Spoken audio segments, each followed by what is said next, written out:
7 o'clock in St. Louis. You're listening to TMA. It's presented to you by Brown and Crouppen on 101 ESPN and the TMA STL YouTube channel. Tim McKernan, Doug Vaughn, Martin Kilcoyne with you on the program. A program that welcomes you to participate by texting in 314-399-9646, Air Comfort Service text inbox, by calling in the Callier and Thompson phone lines at 314-974-0101. And then you've got that Michelob Ultra YouTube chat. You open up the YouTube app, you type in TMA STL, and the next thing you know is you have friends. And they gather, and they talk it over for 4 hours, Doug. 4 hours. That's a long time. They get to know each other and get to know each other better. Okay. And their common bond is a passionate dislike for this show that they watch for 4 hours. Yeah. They're bitterly disappointed on a daily basis, and we're proud that we can bring that to them. But they hang with us. What's the latest show, most recent TV or radio? You just hated it, but you couldn't stop consuming it. I feel like Movie Boy would be able to answer that for us. Tim, I feel like you and I probably have the same answer outside of Hunting Wives. Right. And you hate it, can't stop watching. That's a Sapphic thing. Ballers. Ballers is like... Wow, that's a nice play. I have to tell you, obscure, but might be the right play. That was with The Rock, Martin.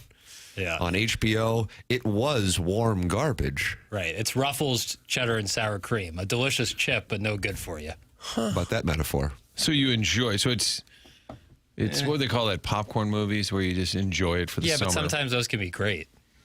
Ballers never had a chance to be great.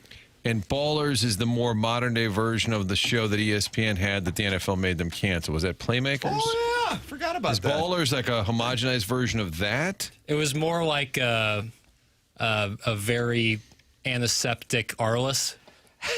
Antiseptic. Doug, you good with all of this? That's why I'm a Movie Boy lemming. Gosh. I remember Arliss. That was kind of good. Bring it back. Robert will join us as a surprise guest. Oh, he'd be good. Could this be a better time to bring back Arliss with all the crazy stuff going on in sports right now? That's a take. Robert Wool. If Surprise Gary Condon, guest. if He's Gary probably getting Condon up there doesn't in call age. back. He plays the pitching coach in Bull Durham. He'd be great. Yep. Always spit and chew, wouldn't he? Yeah. He kind of disappeared. I haven't seen him in anything in years. know. Question. I think- Arliss residuals, bro. I think him and Albert Brooks formed one person because I Oh, always they got did. them confused. That's fair. All right. Yeah. Arliss. Yeah, I did enjoy that. Blues winning the sweaters. Yes. What sweater was that? Light blue sweater. New boy. Yeah, I was there They last call it the night. new boy? That's what I'm calling it. Championing that. So, do they have four, Doug? They have the new home, the new road, the old school blue, and then what was last night? Last night it was the new blue. It was? Mm-hmm. Maybe my TV was off. They came within inches of blowing yet another 3-0 lead. Whoa, and whoa. With about 2 seconds left, the puck slid right in front of Bennington, right in front of the crease. 6-on-5. Were you screaming shoot? I was saying, block. Get it out! And you were at the game with Nick Vaughn. Yeah, but the Blues just stopped playing with about 5 minutes to go. They would touch the puck about every 40 seconds. They collapsed into this defensive shell, and Calgary was just bombs away on Bennington for the last 4 or 5 minutes. Doug, I had to walk to the set for an opportunity to talk sports. This opportunity was at around 9:40-ish. Nice. Mm-hmm. And as I'm leaving the 2 Fox Sports office, there are 5 seconds on the clock. Mm-hmm. So as I walk out there, I said, should I assume they won? I mean, most times you say, oh, yeah. With this squad, I'm like, I have no idea. Why? Well, there was 5 whole seconds left. And it was close. They could give up 3 goals. Yeah. That would have been the most frustrating loss of the season, I think. If you have a 3-0 lead on the worst team in the league at home and you can't hang on to that would have been rough. But they did hang on, so they get the 2 points. And as I said, if we can just get hot, we can get into 7th place in the division. Nice. And that's where they sit right now. Jackie Papers, Jim Montgomery did like what he saw last night. Here's the Blues head coach. All right, hit the lever, please, Pale. I thought after that, I really enjoyed our response.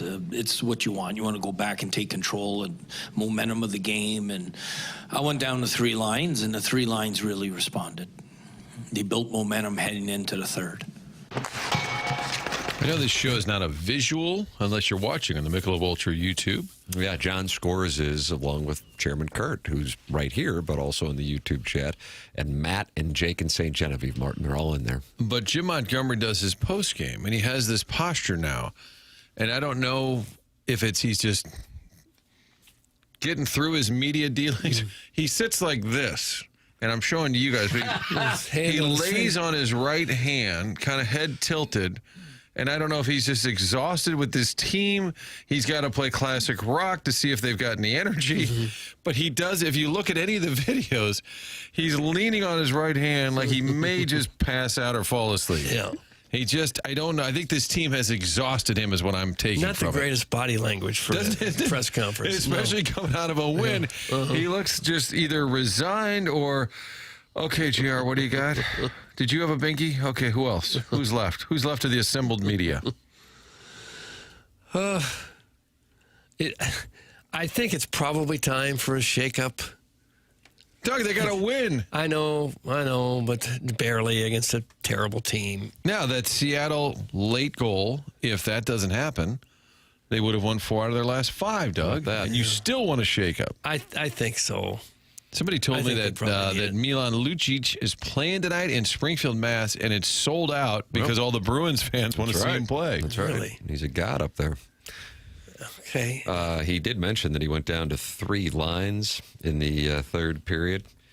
And so Jordan Cairo dug 13 minutes last night. Mm-hmm. He was not one of the people featured in the third period. No, when you got to play defense, he's not the guy that you want out there. So I just would like to have seen them try to press the issue a little bit themselves and not just fall completely back into that defensive shelf because they were just dominated the last 3 or 4 minutes of that game. And they got that third goal, Doug. They were sitting on the 2-goal lead, which makes you nervous. Got that third goal, and it came in handy. Yes, it did. Because the 2-goal lead is not good enough. The worst lead in all of hockey. Alan Dadeville has an observation as he gets ready to host the Texas Longhorns this weekend.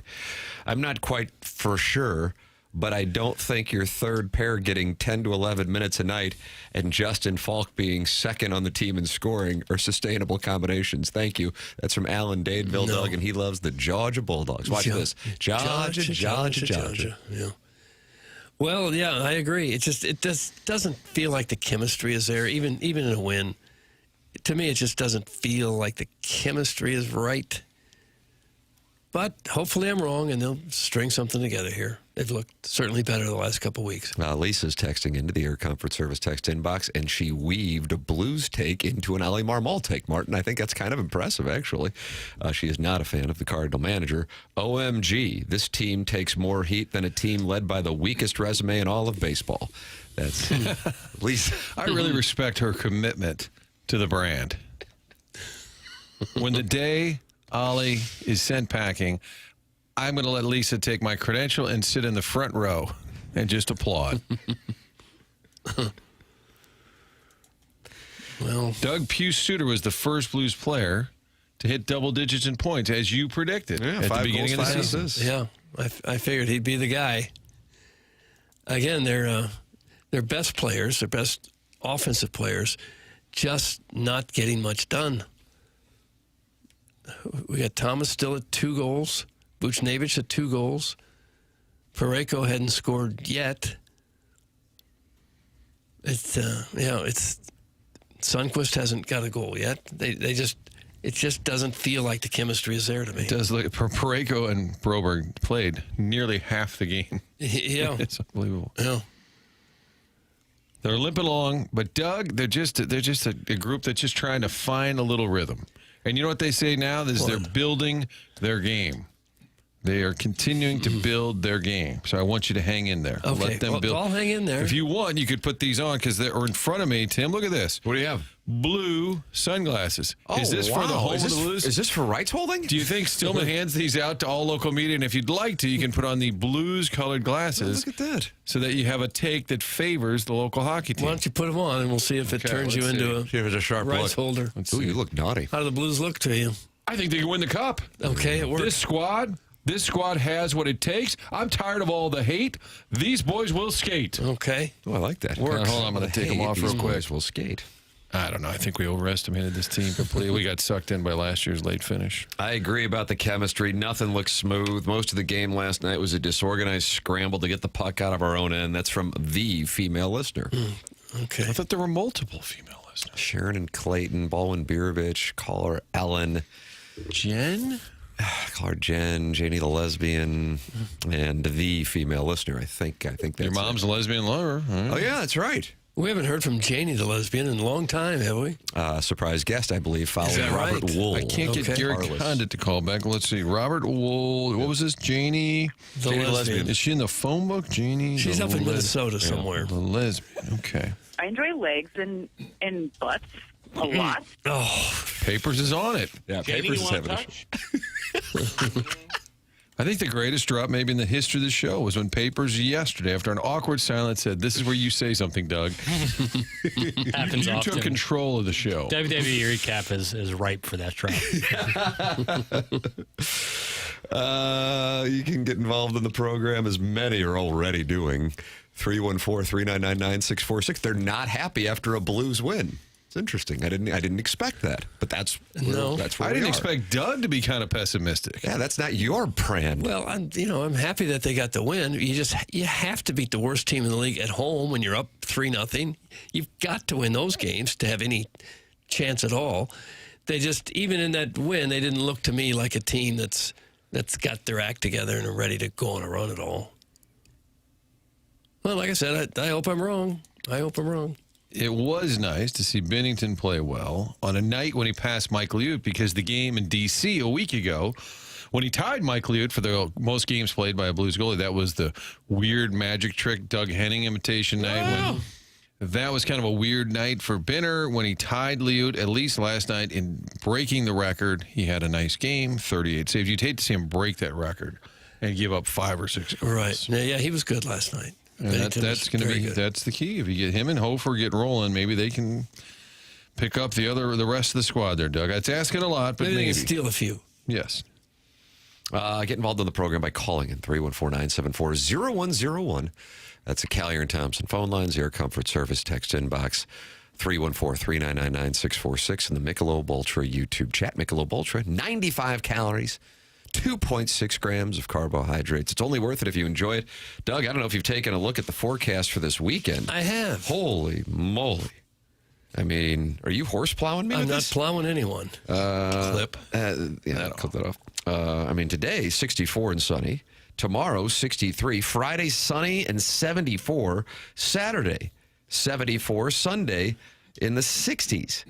This is just glorious. Yeah, it's fabulous. Mid-November, and you're out there compressing the ball. Jackson, as you know, last day to post your scores, even though you haven't posted one suspiciously in 18 months, with the United States Golf Association for your handicap in Missouri is November 15th, Doug. So if you want to post a number to manage your handicap for member guest season in 2026, I would recommend getting some rounds in here between now and Saturday at midnight. Oh, okay. It's just a little pro tip, kind of a meat and potatoes. Well, I don't have a handicap.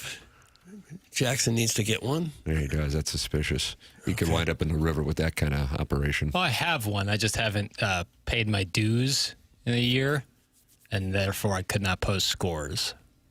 So, but I'll resume it next year. Paid the dues on the app. Yeah. You can't have a handicap without paying somebody for it. Yeah, to update your scores, update your handicap, you got to pay. That seems like a good business model. Yeah.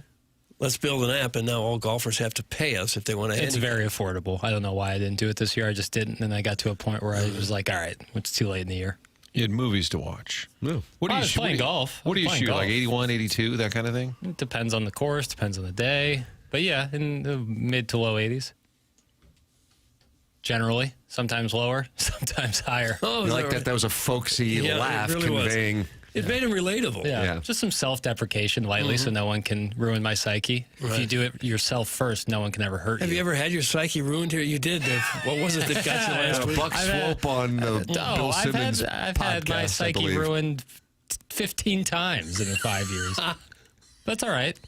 Once you put it back together, it becomes stronger. Oh, I see. You cheap ass, pay your dues. That's from Harrison's brother Master. Not happy that Jackson is not paying his handicap dues. What do you know? Harrison's brother Master isn't happy. A comfortable way to live. Doug, so you can be upset that the Blues won. Martin and I are holding rights here on 101 ESPN. And so That's all we got. I mean, what else are we going to get excited about? Well, Martin, I got something for you. Jackson didn't even know about this. And I hit him with it like at 6:30. I was kind of going, okay, let's get some of this ready. Didn't know about it. So if Jackson doesn't know about it, I would imagine a lot of people don't know about it. We've got some head coaching news that's going to get people buzzing. Whoa. And I've got it for you. Coming up next. Time spent listening. Time spent listening. Fill out those books. Yeah. The morning after on 101 ESPN and the TMA YouTube channel.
Ooh, yeah. Doug, what do you think Jackson's doing here today? I'm not sure what he's doing. He's a sly fox. I'm assuming it's Neil Young's birthday. It is. And he's angry. Yeah. And he's sideways with Leonard Skinner, but Leonard Skinner said that was more of a satirical response. For 2025, I guess. You're going Ronnie Van back. I thought Zant. there was a new rivalry. Okay, so Ronnie Van Zant probably okay. just would have tweeted a meme at Neil Young. Instead, they all made millions making songs. All right. It's his 80th birthday today. I was I was gonna guess 80, but I thought I might be too young on that. 80. 80 bills, huh? Married to Daryl Hannah still? I'll look it up. Go ahead. And she's a mermaid? She was, and a splash, was that what it was? Imagine No, I pitching think that that. was Wall Street. Oh. Imagine pitching that papers. Yeah, so the woman becomes a mermaid. Good or bad? Splash. You've never seen it. No, but I'd be curious what Wall Street would look like with a mermaid. Good for you. That's a good take. Bud Fox, Gordon Gekko, and a mermaid. Oliver Stone missed out on it. Yeah, it's a big. I feel I'm honored when I can have something for Little Jackie Papers regarding Missouri. Substantial report, and Jackie Papers was unawares. Martin, you see it in the Stiefel dossier here. But I don't understand it. Right. Penn State hot board number 10 is very interesting in a post-A&M world. That'll all make sense here in a moment. No. I read that and I thought, I'll be surprised. Penn State hot board number 10. But I've workshopped it enough to think, we've got Drinkwitz news. That's exactly right. Okay. This is from Tyler Donahue, who is the Gabe DeArmond, you know him as the Colonel, brought to you by James Carlton here on the Morning After on Mondays and Fridays, of Penn State. And this is what he has reported. We are now more than 4 weeks into Penn State's coaching search. During the last 48 hours or so, it seems as though the pace has picked up. Following what we might call an exploratory phase of this process, things have narrowed and intensified, with a few names nearing the forefront.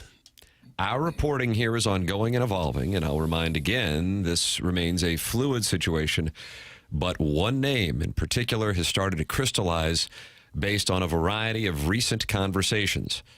Missouri head coach Eli Drinkwitz has arguably been the most consistent candidate discussed since James Franklin's firing, and I mentioned here in week 1 of the search that Penn State would not be alone in its pursuit. We continue to hear that Drinkwitz is likely considered a top 3 to 5 option at Auburn and Florida, and LSU is another potential player as things progress. But based on intel we've gathered, Penn State is the school standing out right now if Drinkwitz were to depart Missouri. We are told that Drinkwitz is, quote, willing to leave, end quote, Missouri, where he has led the Tigers since 2020. He's not alone as a current head coach sharing reciprocated interest with Penn State, though his situation became less complicated when Missouri went from a 5-1 playoff contender at the time of Franklin's firing to 6-3 and eliminated from the CFP conversation. We've been told from the start to monitor his situation once Missouri picked up a third loss, and that happened Saturday against number 3 Texas A&M. Missouri wraps up its regular season with games against Mississippi State, Oklahoma, and Arkansas, and with CFP goals off the table, Drinkwitz and Missouri are each motivated to gain clarity on their respective futures, whether those remain connected or are headed for a split in the near future. If Drinkwitz departs Columbia, our understanding is that Penn State is well positioned as his landing spot. We'll emphasize this again. He is not the only candidate engaged with Penn State at this point, and there is nothing imminent to report, but there's enough buzz from enough places to share this update with you. The Colonel, who passed that along, wrote, I know some of you don't want to deal with this stuff daily, and if that's the case, feel free to skip it. The truth is, with the playoff out the window, this is the biggest story around Mizzou football until there is a resolution one way or another, and we're going to cover it. Here's where things stand on my side. In the last couple of days, I have had 2 different people reach out to me and say that they believe there is momentum building with Drinkwitz and Penn State. Considering where I heard the information from, I am monitoring it. I am not saying that he is leaving. I am saying that based on where I'm hearing this information, it has my attention. People around here, and that means Columbia, continue to tell me that they believe he is staying, assuming Missouri can come through on what he wants as far as commitment to the program. Here's what I think this could come down to. Are the people around here that are hearing positive things being told the truth? Or are they being told what they want to hear? Obviously, Drinkwitz would not be the first coach to play both sides. There is conflicting information on this at this time. I don't think anybody knows which way it's going to go, and I'll continue to pass on what I hear and keep you updated as best I can. So that's Gabe DeArmond passing along the report from Penn State's version of Gabe DeArmond that Eli Drinkwitz is, quote, willing to leave Columbia and Penn State, and Drinkwitz are engaged. And had they beaten Texas A&M, his stock would have been higher. But I also think in losing and the noise kind of around the outside, people mad at Drinkwitz for never winning the big game, not breaking through, this coach has always sort of paid attention to what's being said. I think it makes him more interested in leaving when people start to question the job he's done. That's just my take, is that if he feels underappreciated and he does have interest outside of Como, I think he's more likely to go if people are kind of bitching and moaning a little bit about the progress that they haven't made. I'm just surprised that Penn State would want him. He's proven to be a good program builder, but nobody needs to build the Penn State program. They need to go in there and win to satisfy those people. You can't deny the fact that the Columbia Stadium is full for almost every game now. There's stadium expansion. Yeah. That the fan base has been energized like it hadn't been in many years. He's done all that, but the fact remains he still hasn't really beaten anybody. Still hasn't. This year, the only wins in the SEC are against, Auburn and South Carolina, teams with a combined record of 2-12 in the league. I'm just surprised that a program, a blue blood like Penn State, wouldn't want someone that's had more demonstrative success. And they'd have to sell that if they make a hire like this. But I think if you're Penn State or Florida or Auburn, if it ends up that he's your guy, and it could be that he's your third or fourth choice, you would say, well, he's at Missouri. They don't have the resources we have. He's going to win big finally when he gets to a place like this. I think that's how they would spin it. But I also think there's a lack of candidates. I mean, there's how many great coaches are out there? They may have wanted Matt Rule. He re-upped at Nebraska. Signetti was a hot name. He locked in at Indiana. I think, and all the other, quote, big names around, the guys are getting fired left and right, Brian Kelly and James Franklin. I just don't think there's enough named candidates that I understand why he's at least getting kicked around. He's a younger coach who's had some success at Mizzou. But I think that's the frustration for the fan base. Wait a minute, now we got to sweat whether he's staying or not. We don't win the big game. And we're largely, I think, good with that. Most fans, I think, are like, well, we win 8, 9, 10. I'm happy. Not all, but many. And then you got to say, well, we don't win the big game, but now we got to worry that he's leaving. So for Mizzou fans, I'm sorry. Your reaction, 314-399-9646. Air Comfort Service, text inbox, and you're welcome to talk it over in the Michelob Ultra YouTube chat where John Scores says, preach, Doug. John Scores, who I think is a TMA Listener of the Month in 2025, Jackson. Is that correct? Yep. Papers, what is your reaction? Yeah, I mean, to what Doug and Martin said, I echo for the most part. It's both like understandable because he has had success. He has turned Missouri into being in the conversation consistently. And I think despite some soft scheduling, that is a huge credit to him. Because it's not just about what you do on the field, it's the aura you bring around the team. And Missouri football has captured the attention not only just in this state, but in the Midwest and in the SEC a little bit. So you like that. But yeah, I agree that it's a tough sell when you fire James Franklin for not winning the big game and you hire a guy who has yet to win the quote-unquote big game. So I don't know, but this is obviously such a weird time in coaching. You know, it's kind of like whoever gets the guy first will set off the dominoes. I'm curious to see what happens with that. A texter said, why not just swap the two? And I know we're playing the hypothetical game, but we can't break down the Blues for 4 hours, Doug. We just can't. Tried. If you were a Mizzou fan and they offered you James Franklin in return, if he leaves, how do you think that would go over? Do you think approval rating, I'd say over 50%. Positively. Yeah. But like overwhelming or Or because he comes from such a big program, like, hey, we got a guy that was at Penn State. I think people would be okay with that. Yeah, I think it would have more than a 50% approval rating. Mm-hmm. And Drinkwitz's stock is probably never going to be higher it's lower now than it was Saturday. But next year, they've got this much tougher schedule.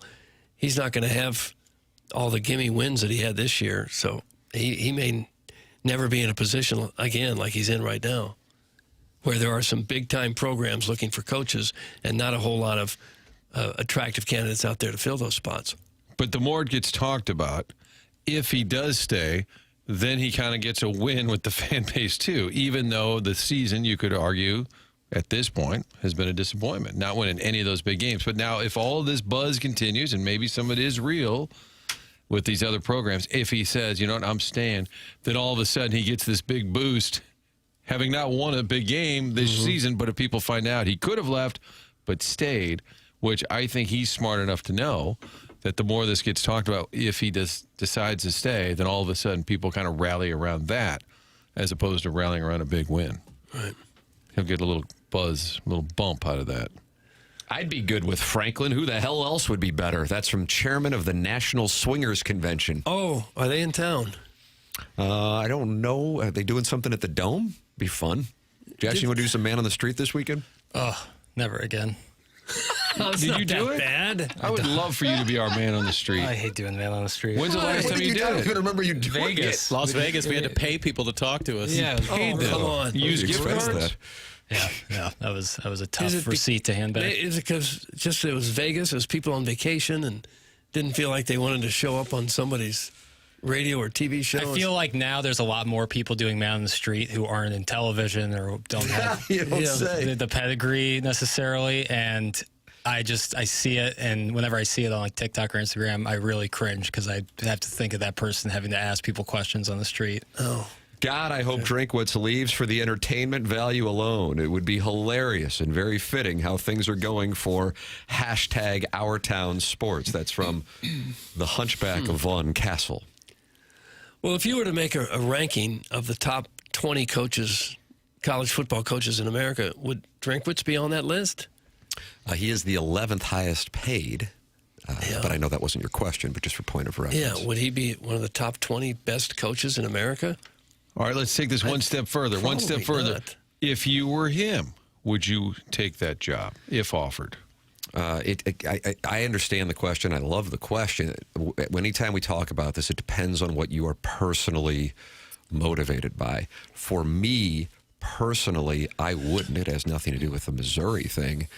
I just look at it kind of similarly to Lane Kiffin's situation. So I guess I could put it that way so it takes the Missouri thing out of it, that you don't deal with the insanity of the programs with expectations. James Franklin's situation is kind of forgotten about now because you have Brian Kelly litigating with LSU, and you have Hugh Freeze getting fired, and you have the coaching carousel that's going on. But Franklin was incredibly successful at Penn State. The knock on him is he couldn't get them over the top. But they were a kick from a questionable kicker with Notre Dame to getting to the championship game for a rematch with Ohio State. And 9 months later, the man's terminated. That's what you have in Happy Valley.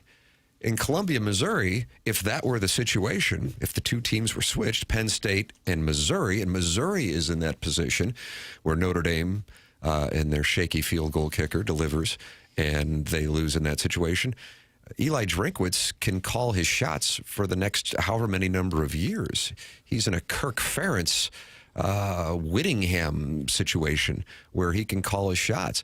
And for me, this is me, that in addition to having a young family, that's what I would prioritize. However, if you're Eli Drinkwitz and you're going, I don't really have ties to Columbia beyond the 5 years that I've been here, and Penn State generates substantially more revenue. They bring in, they have the ability to bring in more than 100,000 fans. I think this is an important part of the conversation. The Big Ten, at the moment, this could be changing with revenue sharing and investment, is easier to get into the college football playoff. We went through Penn State's schedule a week or two ago next year. It is, I don't want to say it's comical, but it's certainly easier than Missouri's. So if that is what your goal is, to be able to go to that level, and your goal is, I want to win a national championship, I want to reset my clock, then New challenge, that kind of thing. It just depends on the person. And then I realize, and it's incredibly grateful that people listen to this show, and seemingly almost all of it, and in a large number of cases. So some of this is repetitive for those who are not regular listeners. My comparison going back 25 years was meeting Gary Pinkel, and I'm like, this guy isn't going anywhere. I feel the same way about Josh Schertz. And when I met Quinn Snyder, I'm like, this guy's going to go whenever he has an opportunity, if he has success. And my read on Drinkwitz, when he was introduced as Missouri's head coach, is that he would use Missouri as a stepping stone. But with that said, when he was introduced as the head coach in 2020, college football was in a totally different place. The idea of Indiana and Ole Miss winning a national championship in 2020 was as far-fetched as the idea of Missouri winning. Probably more far-fetched, actually, in Bloomington than Missouri winning a national championship. So the game has changed that you can win a national championship in places that used to be college football outposts. So in that capacity, if he is comfortable in Columbia, then perhaps he is using this situation to get commitment from donors and NIL to position himself to be there for the long term. And if he does turn them down, get commitment from NIL, then he becomes a god in Columbia. I mean, Eli Drinkwitz's reputation in Columbia, St. Louis, and Kansas City will be determined in an extreme fashion, one way or the other, over the next 30 days. I don't see any other way. Do you follow him? Because he's either going to be... If he leaves, you're going to hate him. Oh, many will. I understand. I'm saying, but many will be pissed off for sure. They'll be hurt. But this is what I'm saying. In a year where you didn't win a big game, again, if he decides to stay, the more chatter there is about other programs being interested, and maybe they have a big press conference with the extension, he gets up there and says, yeah, daggum, these schools kept calling. I told them not to call me, but they just kept calling. All of a sudden, you have this huge, almost like a political win, even though it has nothing to do with Saturdays. And knowing him just from the outside just a little bit, he's very savvy. He reads the room. He knows how to play the game, and this would be a huge win for him if he says, "Oh, daggum, I didn't go, but some of y'all wanted me to leave. I know you did, but here I am. You're stuck with the old ball coach." I could totally see that playing out. And I think for a lot of folks, they'd be like, "Yeah, he stayed. All right." I think that's how it'll get played if he in fact stays. If I were him, I would not go to Penn State, because if you don't finish top 10 every year, top 5 preferably, they're going to be all over you. He's already got all the money that he would ever need here. He's well liked here. He can continue to build and get better here. If you don't win the whole thing at Penn State, there's going to be some heat there. If I were him, I'd stay put right where you are. Maybe leverage it for all the money you can get, of course. But I would be, it's one of those the grass is not always greener situations. He could beat to Penn State what Brian Kelly just was to LSU. A couple of years there, and then they get restless, and out you go. And then he'd have to walk away with just $54 million. I feel that same way about Florida. Yeah, but then they offer you gift cards. Yeah, so there's that. Cards, that's a game changer. I think I'd stay if I was him. Papers, what do you do? I agree. I think what Doug just said is exactly what I think. Not to mention, I think he has a lot of say, a lot of sway, a lot of respect in the AD office. I think that means a lot, especially these days. And I want to be on the record that I want Eli Drinkwitz to stay. However, I think the positive trajectory of the Missouri football program doesn't end if Eli Drinkwitz leaves. I think the ceiling could be higher. It obviously could be a lot lower. I just don't think it would be a seamless transition, like the idea that you could stay relevant through a transition. I think there would be some growing pains with that. And I, as a Missouri fan, don't want to do that anymore. I want consistency. I want a program builder. And if that's Eli Drinkwitz, then awesome. And if it's not, respect. Go get your bag. Get your bag. Don't you like that term, go get your bag? Go get your shine box. No, that's different. The bag is different than the shine box. No, yeah. If you got the bag, then you tell somebody to get your shine box. I see. Jennings Randolph Jr. would tell people to get the shine box out. Yeah, no, totally respect go get in your bag. I would prefer him to stay at Missouri and continue to build the program, continue the trajectory, because I think just because he hasn't won the big game yet doesn't mean he won't win the big game. But I don't think it necessarily starts and stops with him. Here is Alan Dadeville, a Georgia fan, saying, as an outsider, I think this could be good for Mizzou. He's leaving the program better than he found it, better facilities, alignment with the pocketbooks, etc. That's a credit to him. A lot of infrastructure's in place. Time for Mizzou to get better X's and O's guys who can put a good staff around them and they can level up. That's from Al in Dadeville. Yeah, that's possible. I think if he does leave, Mizzou would be in position to land a very top-notch coach. Not sure who that would be, but... Right, the job is more attractive than it was. Jackson wants Brian Kelly. Oof. No dice. It'd be interesting. Franklin would be great. Brian Kelly's a no-go for me. You bring back Pinkel, kind of like Bill Snyder. Came back and then left, and he came back and left, and he was always like 90, but he kept coming back and coaching. And then he did their show on Fox Midwest every Sunday night, and he would sit with his legs crossed like Frank DeFord, kind of like the praying mantis look. Bill Snyder did it. Gary Pinkel could do it. Doug. Yeah. A true I don't saint. drink. Then it's Fran Brown or nobody. Fran Brown. Fran Brown. Brown and Crouppen, presenting sponsor of TMA. Founded in 1979 and local. Don't you want a local law firm if you are in need of a personal injury attorney? Brody Herman came in yesterday and just spit knowledge. Really it was like did. 20 minutes of just knowledge. I got a lot of texts later in the day. People podcasted, wow. Yes, yes, indeed. I mean, that is a clinic. Brody Herman, son of Ed Herman, Andy Crouppen, and Terry Crouppen, and they can come in because they are local. It's Brown and Crouppen, presenting sponsor of TMA, going back to 2022, 2023, signed up for 2026. Grateful for their support. We ask you to support the sponsors.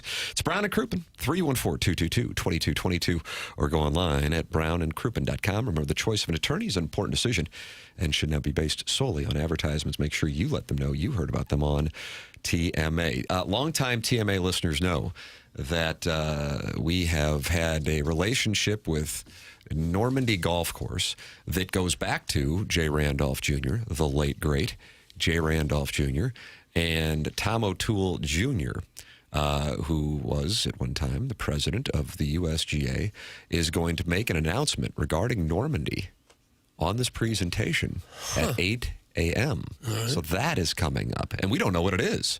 It's a surprise announcement. Surprise announcement. They're probably trying to lure the Dotem back there. I would assume it's between them, and I guess I can say it, Log Cabin. I guess. I thought that was And a little what secret. really goes without saying is Log Cabin never makes you sign an NDA. They want their business out in the open. Yeah. bogey for the back. I'm going to nine. do their initiation fees coming up. So that's coming up at 8 o'clock. Then you got Jeremy Rutherford in studio taking two-part questions. You can hold him accountable for the Blues winning last night, Doug. He's going to be in, brought to you by Mark Hanna of Evergreen Wealth Strategies at 9 o'clock. And then you got the Design Air Heating and Cooling email today. Big development with Seth Goldcamp and Hubbard, and with the announcement that the heating and cooling system, the brand new system, the contest is going forward, and we will have a full month of it starting in January. So January 5th will be day one of the competition. So if somebody's going to win a $10,000 prize, biggest prize ever given on this program in its 2 decades of existence.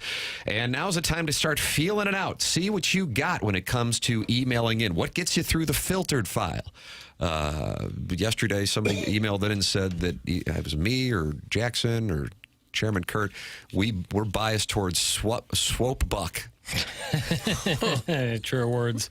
And that it's not a fair competition. Hey, you know what we're biased by? If it's quality material, and that's subjective, so you got to figure out what's going to get you through the filtered file, what's going to get you votes. Email in the morning after at InsideSTL.com, because now you got about 40, 50 shows before the contest starts to get a feel for it. This is your spring training. The morning after at InsideSTL.com for the Design Air Heating and Cooling email today. Thank you to Seth Goldcamp for his support, the longest running sponsor on the program, and now giving away a $10,000 HVAC system to the winner of the January 2026 Emailer of the Month. Longest running sponsor on the program. Martin's getting a new system installed on Friday. Doug's a client. I'm a client. It's Design Air Heating and Cooling online at designairservice.com. Get a feel for the Design Air Heating and Cooling email today by emailing in the morning after at InsideSTL.com. This is TMA 101 ESPN.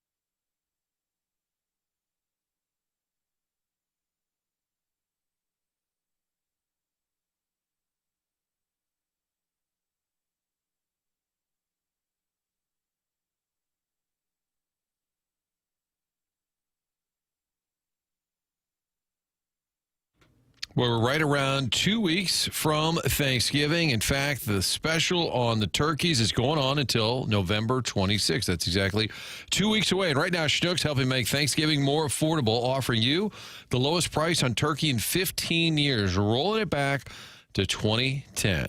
Let's see, papers would have been in like Sixth grade. Sixth grade. Yep.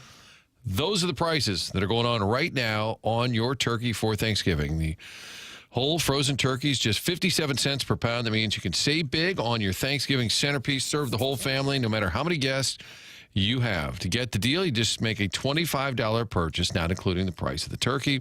We'll limit one per customer. Prices do vary by store, of course. Also, savings on many of the other items that you're going to need for Thanksgiving in the weeks leading up to the holiday. So check out the weekly ad. Make sure you don't miss out on any of the deals. Hopefully by now you've downloaded the Rewards app. Also notifying you of more savings throughout the store. So getting ready for Thanksgiving, get that turkey now. Save money, rolling back prices back to 2010 levels this Thanksgiving. Let Schnucks take care of all your feast essentials.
Hey, this is Jackson with the Sports Center update, driven by Johnny Londoff Chevrolet and Johnny Londoff Autoplex. The Blues win last night 3-2 over the Calgary Flames. Off today, off tomorrow. Back in action on Friday as they take on the Philadelphia Flyers right here on 101 ESPN. Pregame at 6 p.m., puck drop at 7. That was another Sports Center update, driven by Johnny Londoff Chevrolet and Johnny Londoff Autoplex. See them at Londoff.com. Chevy, together we drive. Are you kidding me?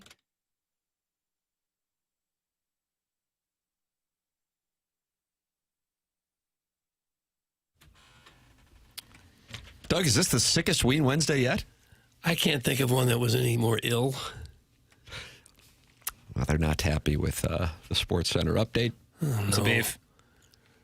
I mean, I suppose you could mention the best local hoops team, Sans. You like that, Sans? I don't mind it. Yeah. Their starting center beating number 11 Texas Tech last night.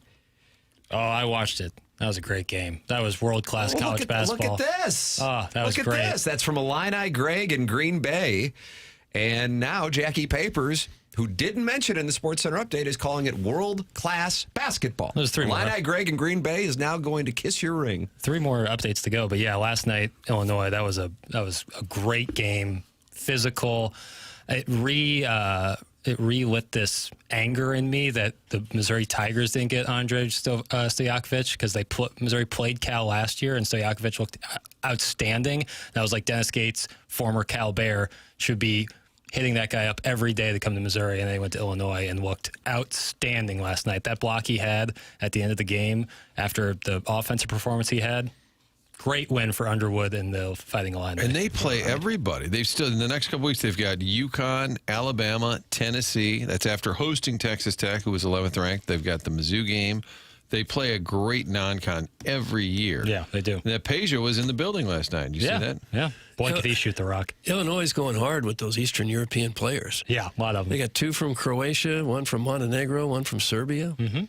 Now that Jackson's complimented Illinois, the St. Charles Illini is not happy. I don't believe Jackson's Illini love for 1 minute. It's jealousy. That's from the St. Charles Illini. Nothing like great basketball supersedes almost all prior reservations. Doug, Say that again. Great basketball supersedes all prior. Great moments are born from great opportunity. Like right now is the time with Illinois basketball where I'm like not necessarily I'm rooting for them to be good because I want them to be as good as possible for Missouri, and I'm kind of like watching to be like, okay, how can Missouri attack them? Post-Missouri game, I am absolutely rooting for Illinois to do as well as possible. What's the exception? Kansas, if they're playing some great hoop rock, you say, I can't enjoy this. I don't, yeah. I mean, I really dislike Kansas when they're on the same floor as Missouri. Outside of that, doesn't really bother me one way or another. You would enjoy if they were running the floor looking good. Good ball. Yeah. Sure. World class is what we heard. Last night was world class. And Texas Tech is no slouch. JT Toppin's a ball player. Is he related to Obi? No, sir. I, for one, love Jackson's love for basketball. It's hot. That's from Richard Toasts. Oh, really? Thanks, Dick T. I don't know if you can say that. Fake. That's from the St. Charles Illini. It's fine. Mizzou sucks ass compared to us. That's from Illini Lance. Yeah. See you on the 22nd. And Mizzou's at the Williams Arena tonight. Watch out for that floor. Don't fall off the edge. Yeah, the barn. At Minnesota. Yeah. I haven't heard of anyone falling off the floor there. I'm sure it's happened, but it's always what you worry about when you watch a game, but it doesn't really So many happen. people that would catch you. And these are rather athletic people. For sure. If they come close, they can probably jump down a foot and still be okay. Yeah. There might be 4 people listening who actually give a rip about college basketball. It's garbage. That's from Eric in the Central West End, and he's not happy 4 people? that Jackson was happy with what he saw from ILL against the Red Raiders. What are you going to Well, do? it seems unfair. Can't please everybody, Doug. Yeah, we are transitioning But I'll tell into- you what pleases me What? is watching some good college hoops. And last night was some good college hoops. Was it really? There you go. Okay. Doug couldn't see it because he was at the Blues game where the Blues were victorious. And Jordan Biddington talked about the milestone in a game in which not only did he pass Mike Liut for most games played by a goaltender in the franchise's history, but he also was the #1 star as that Calgary Flames bunch, Doug. They were firing pucks on net. So if you were a Flames fan, you probably would have been happy because I know you love to yell, "Shoot!" Correct. Here's Jordan Biddington. Yeah, I'm truly honored and humbled. I feel like I've just we've had some good teams here, some good players here, and me personally, I've just kept my head down and just keep getting up and doing my best at whatever I got at the time. And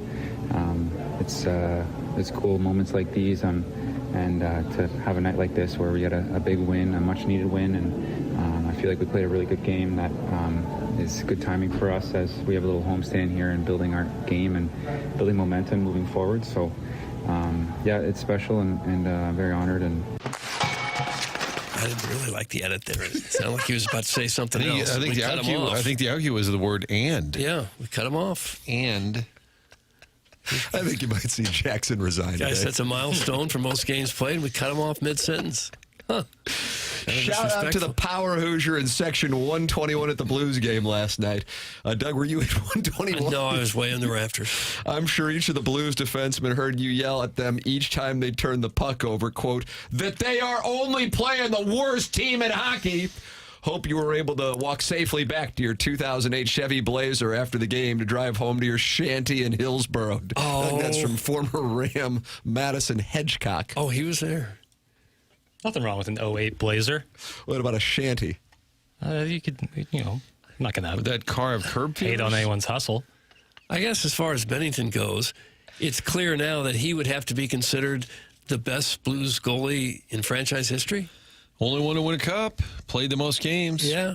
I think he's got most shutouts. They've had a lot of great goalies, but none of them have been here for a long time. They had Glenn Hall and Jacques Plante in the early years, and Liut was great. And Turek. Yeah, Curtis Joseph was very good. Not Turek. Legacy. I can play it back for you.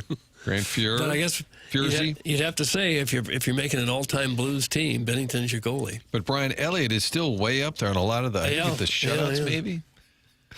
Can we get back to drink to Penn State chatter? That's from Doug's Lil River Birch. How's that River Birch? Gone, chopped right at the roots. Tree from hell. Don't ever get you a river birch. You will regret the day. You will rue the day you ever plant that thing. Shrubs. Got a crack in my driveway because of it. Got clogged gutters because of it. It dropped pollen, leaves, branches. What was its sticks. upside? It was a little bit of shade, I guess. That was about it. Oxygen. Oxygen. Correct. God, Doug's Little River Birch. It wasn't so little. It was like 30, 20 feet high. 25. Bless. I'm going to start a protest out front. Doug's cutting down trees. Yes. Let's save the planet, you and me, Papers. Yeah, I'll be the start Lorax. out front. I've also got a couple of Bradford pears that are no picnic. For a while, they were cutting those down for free because they're such an invasive species. What do you got going on with your shrubs, bro? I've planted a couple of Weren't you bad trees. Struggling with planting grass last year, too? I pretty much got that figured out now. Did You were planting Bermuda because you wanted to practice hitting off tight lies? No, I didn't plant Bermuda. Tall fescue. Thank you. fescue. The Billikens have Grand Canyon on Saturday, and they are a 3-0 club. Grand Canyon playing in the Mountain West Conference, picked fourth in the Mountain West preseason poll. First year in the Mountain West. St. Louis University versus Grand Canyon, Saturday, November 15th at 7 p.m. For tickets, go to slewbillikens.com. The 111th season of Billiken basketball. These boys are scoring some points right now. The Billikens are in their 18th season, playing inside the Chaifetz Arena. St. Louis U, 221-79 all time on its home court. Robbie Avila, friend of the program, ranked as best French fries in this very studio just 2 weeks ago. It's Grand Canyon and the Billikens, Saturday, 7 p.m. For tickets, visit slewbillikens.com. Doug, check this out. Billikens, rah, rah, rah. Billikens. Shish boom ba. Yep, there you go. All right, big announcement regarding Normandie coming up here with Tom O'Toole. That is next on TMA. 101 ESPN.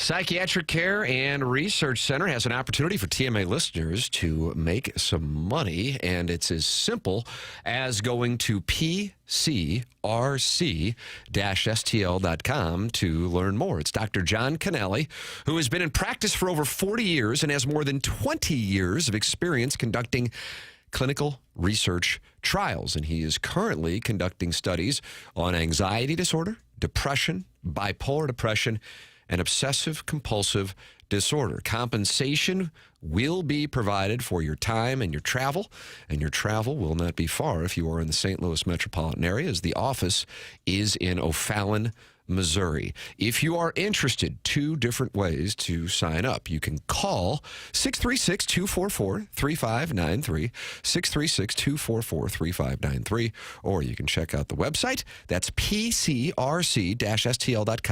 pcrc-stl.com.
This is beautiful.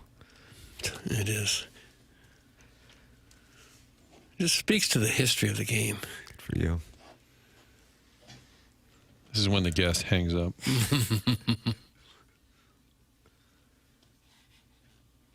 Notice how the lyrics don't match up with the music? Right. He said he couldn't hear the music while he was singing. Did the best he could.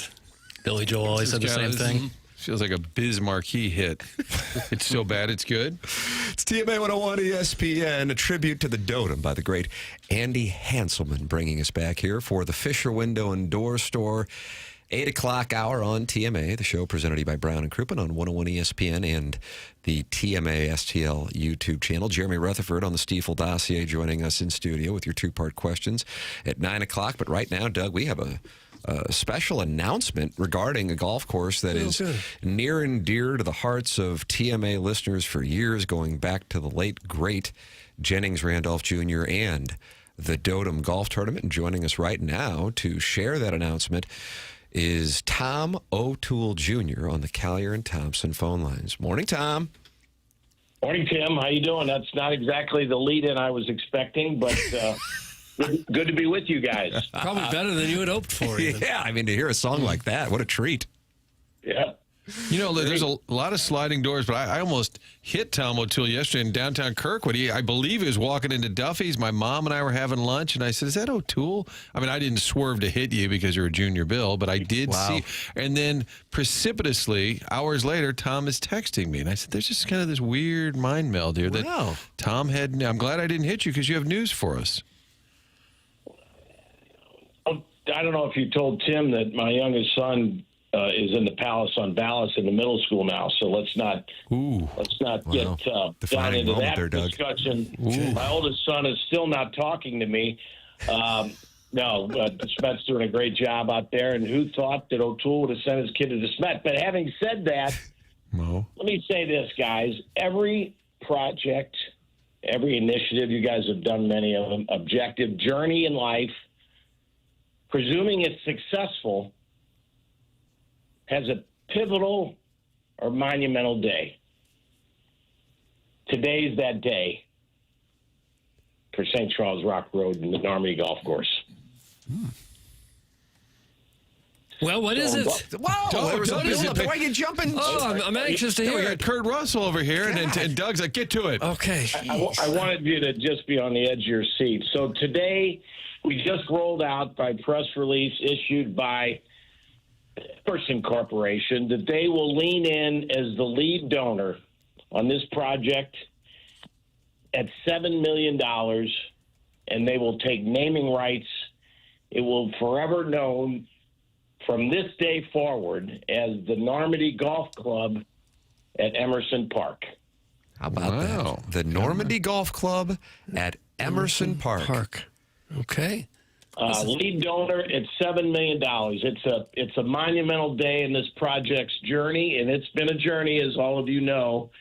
It's hard to raise money, but on every pitch I've made, nobody ever said to me, "Wow, this is a stupid idea." That said, it's been a journey, and we're slugging it out. But today changes the landscape entirely.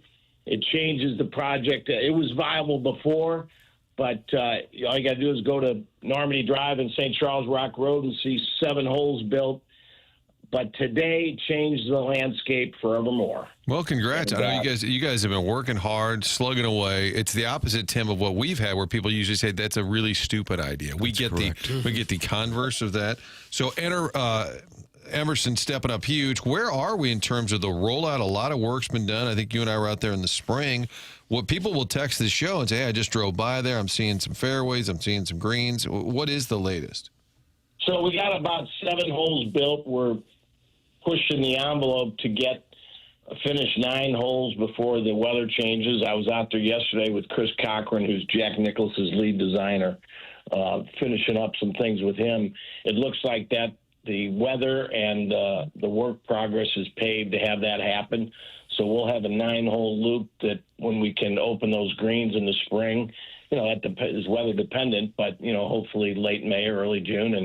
And is what we promised our donors, that we would have these programs that are going to change the direction of youth in North County and beyond starting next late spring or early summer, so we can be implemented. We'll be working out of a trailer as we try to build the clubhouse and finish the raise on that.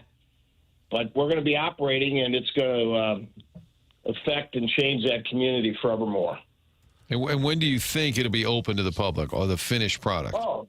We'll build the rest of the golf course next spring and early summer and get it seeded and sodded. And it's likely, if we get lucky, we might be able to play in late fall of next year. Otherwise, we open the other 9 in the spring of 27. How will the course be different than the old one? Doug, interesting. Jack did about 3 or 4 different routings on there. And you all and many of your listeners know the affection and loyalty and the following this place has. There was somewhat of a movement saying, well, we can't change it. But Jack looked at it all different ways. But at the final end analysis, first day he was there probably for 6 hours. He drove up to the top of the hill on the first hole and said, you know what? These guys were onto something. Let's stick to the major part of the original routing. And so that's what it'll be. Now, Doug, when you take out 21 acres of brush and cut down 400 trees, it's different. But one of the things, and you guys know this, but I grew up in South St. Louis. I didn't have some great affection or allegiance to Normandie. I played it in junior golf, but didn't spend a lot of time there as I got older. And the golf course was so overgrown, so dilapidated, that you couldn't really appreciate what it had.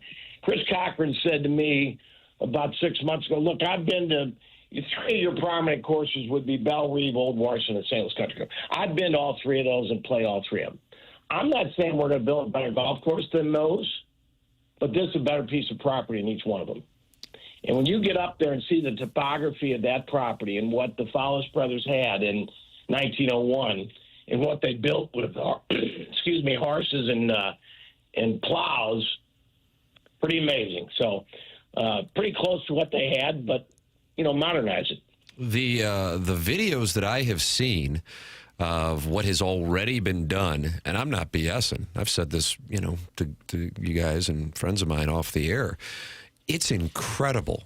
I mean, it is incredible. You're speaking to the layout and the caliber of the layout.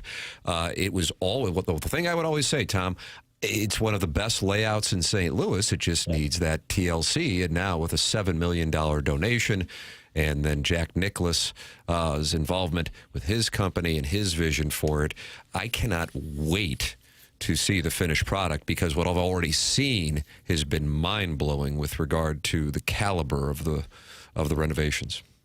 Well, listen, we watch you turn yourself into a golf aficionado, so we'll take that as a compliment. Look at that, Doug. Look at that, Yeah, Doug. look at that. A couple of Sussing Hoosiers coming to common ground That's here exactly in the game right. of golf. 2 guys who pulled ourselves up by the bootstraps and just made something of ourselves. Doug, let's celebrate us. You both grew up in tar paper shacks. That's correct. Shanties. Okay. Shanties. All right. That's exactly. So two takeaways here that we don't want to miss this morning, I think. One is Jack Nicklaus and the amount of effort and time. Yes, everybody knows he waived his fee, which is substantial. But he's been here 5 times. He designed 400 courses. I know people that hired him that he was there once. So his commitment, dedication, his absolute penchant to see this through is remarkable. The second thing is, let's not lose sight of Lyle Carson-By and the Emerson board, who saw the direction, the vision, and the merit of this investment. Substantial. We wouldn't be where we're going without it, and we are forever indebted and grateful. And Tom, remind folks, so people who never played Normandie, never have seen The Rock, why this project matters. Because there's a lot of people who don't golf and say, well, who cares? Why are we saving a golf course? Give your take on that. I'll give you the two-pronged strategy. One, save a community asset for who? The community. This is a not-for-profit. Tom O'Toole doesn't own this, the Metropolitan Golf Association, even our foundation, which is the charitable 501c3 entity. Yes, they have title to it. This is the community's project. People compare it to East Lake in Atlanta, which did transform. Tom Cousins transformed that region. But that's a private, exclusive club today. This is the community's club. That's number one. As Chris Kramer from Beyond Housing told me early on, if you lose a community asset, you'll never get it back. We were on the brink of losing this, and we were able to save it. The second prong of the strategy is create youth programmatic initiatives that will redirect these kids' lives in North County and beyond. We know where the youth can have the proclivity to go these days with the distraction, the lack of leadership or parenting that goes on in many of those households. Let's get programs that can influence life skills. And we have every substantial. The first tee of Greater St. Louis will be their programmatic flagship location. Boys and Girls Club, the Evans Scholar program. Every caddy will be paid for by the Evans Scholar. The golfer just extends gratuity. Boys and Girls Club, LPGA, USGA Girls Golf. So all these programs, Youth on Course, let's bring them all together to have a variety of different initiatives to redirect these kids' lives. But let's not lose sight of it. The five of us, you got four there and me, we're going to go there and play golf too.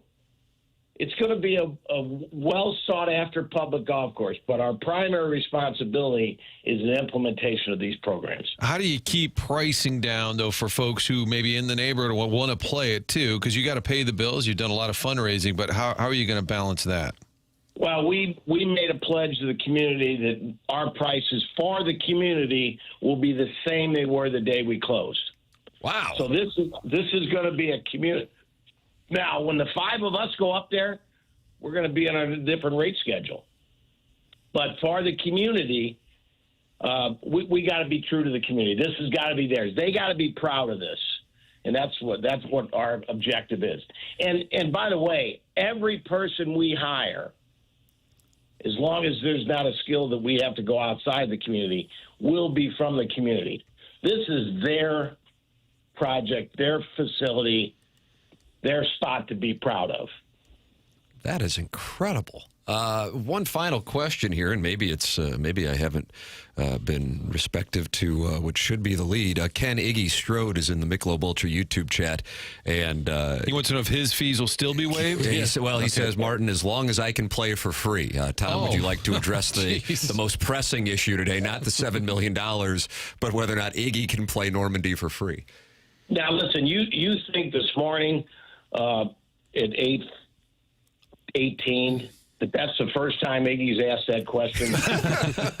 In other words, there's already been a well-versed and well capable to field those requests, and Iggy has my cell phone. I'll be hearing from him shortly. There you go. Okay. Maybe he could go to Jack Nicklaus if he needs to. See if he'll just go straight to the goal. Former USGA president. That's right. Tom O'Toole, who's wearing the Sportsman's Club aftershave right now, I believe, if I'm not mistaken. Yeah, without question. Where can people see the updated videos, by the way, Tom? Because I've seen them on social media, but for a place that, because they're so good, they really are. Yeah, and you know who does that? Kurt Rowe from the Golf Association does all those. He's a drone specialist, but you can get them on either NormandyReimagined.org or you can get them on METGA, the Metropolitan Amateur Golf Association.org. Those are available. And everybody that gave a dime will receive this press release this morning with updated video. And then the irony is the synergy is tonight at Old Warson Country Club is the Metropolitan Amateur Golf Association Player of the Year reception and recognition affair. And so we'll roll out a special video there tonight on this announcement. But you guys got this first, so how about that? Revel in it, will you? Yeah, Doug, celebrate. We're newsmakers. Stop by to deliver the news. Exactly right. Mm-hmm. When you want St. Louis sports news, by default, we're here. Tom, enjoyed the conversation. Congratulations on what has been really an incredible story for a famous golf course that means so much to so many people in the St. Louis area, and what has already gone on and what now will be able to continue to go on with Normandie. Outstanding. Yeah, well, thanks, Emerson. But the one ask as I leave is, will you guys, you have been and continue to be advocates for this project? Absolutely. I think it matters, and we need advocates, and we appreciate all you've done previously and will continue to do. Yeah, I loved the place before the renovation, but now, I mean, I see videos. It truly is incredible. I recommend people check it out. Tom, thank you so much for breaking the news on the program. Good to be with you. Have a good day. Thank you. It's Tom O'Toole. Tom's all business. All right, there you go. On TMA. Yeah, Doug, I don't know if you've had a chance to see the videos because we've played out there together. And I know a number of TMA listeners over the years because we've had events there, and we'll be bringing the Dotem back there. You'll just be blown away. I mean, it looks so good. Really? I can't say enough good things about it. When I see these videos pop up, I'm just going, my God. And so to keep the rates the same for the people in the community, that's phenomenal.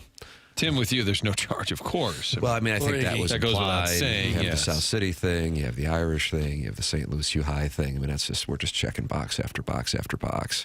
And also, as Doug calls me, a big wheel in the market. Is that what you say? A big wheel in That's the what it market? said Even in though I'm the kind of a pen. smaller wheel size-wise, but metaphorically, yeah, big wheel. So there it is, $7 million donation. That's big-time doings there. Tip of the cap. And thank you to Tom O'Toole Jr. for breaking that news here on TMA. I can't with the imagine- show's long ties to Normandie. I can't with Jay imagine Randolph Jr. the cost involved in turning a course like that around. What do you think, It's just gotta 30, be 35,000? less than that, but probably a lot more than even the $7 million. Less than 30,000, but more than $7 million. It sounds like in terms of the development or the redo, they're about halfway there. So next fall, it sounds like is the targeted date. I'd been kind of wondering that too, because you see the work being done, and Jack Nicklaus's guy is out there all the time. So maybe a little under a year away from it being open. There it is. Outstanding news. Love hearing it. Thanks to Tom for joining us. Martin, thank you for setting that up. I don't know if you set it up because you nearly hit the man or what wound up happening. My mom and I were in Kirkwood yesterday, and I was like, there's Tom O'Toole. He's walking down the middle of the street. I believe he's going to Duffy's. And I kind of wanted to roll down the window and yell at him, and then I was just awkward. I'm like, maybe I should just focus on not hitting him. Yeah. And then Because he could be you've our already been guest. in one accident. That's Yes, right. and it's been a rough week. Mm-hmm. You're welcome to get involved in the program. A lot of people delighted with that news. 314-399-9646, Air Comfort Service. Text inbox. Got the YouTube channel. You open up the YouTube app, you type TMASTL in there, and then now you're talking to 250 people on the nose in the Michelob Ultra YouTube chat, including Ken Iggy Strode and Libby Jackie DiCaprio, who has a Mississippi State logo. This year, or this week, and I think it might change to Oklahoma next week. That's brought to you by Michelob Ultra. You can email in for the Design Air Heating and Cooling email of the day. Martin, can you tell us about Design Air, if you would? Yeah, love Design Air, St. Louis-based company, and they've been around a long time, more than a century. We've told you guys that we had beers with Seth. We just started talking about how it began for his family, how it's evolved over the years. Of course, heating, cooling, that's changed incredibly. You can start doing things now from your phone, controlling the temperature. If you wake up in the morning, all the advancements. But one thing that's maintained for Design Air Heating and Cooling is that customer service. It's so important when you have them in your home. It's going to be somebody you trust. And then down the road, if you have any issues, you want to have a company that stands behind their work. Well, it's a family-owned business. It wasn't sold to an out-of-town company. That's what's so important. You'll notice the difference when you work with Design Air. I've got them coming out on Friday doing the install. Looking forward to working with their team. DesignAirService.com is the website where you can set up an appointment if you have any issues or if you just want to be ahead of the storm, ahead of the winter. Get it tuned up right now before winter takes hold for months at a time. DesignAirService.com, the website. Seth Goldcamp and his team, also longest-running sponsor here on TMA. So when we say support the sponsors, it starts with Design Air. There it is. Design Air Heating and Cooling. Email in the morning after at InsideSTL.com. The program's called TMA. It's presented to you by Brown and Crouppen on 101 ESPN.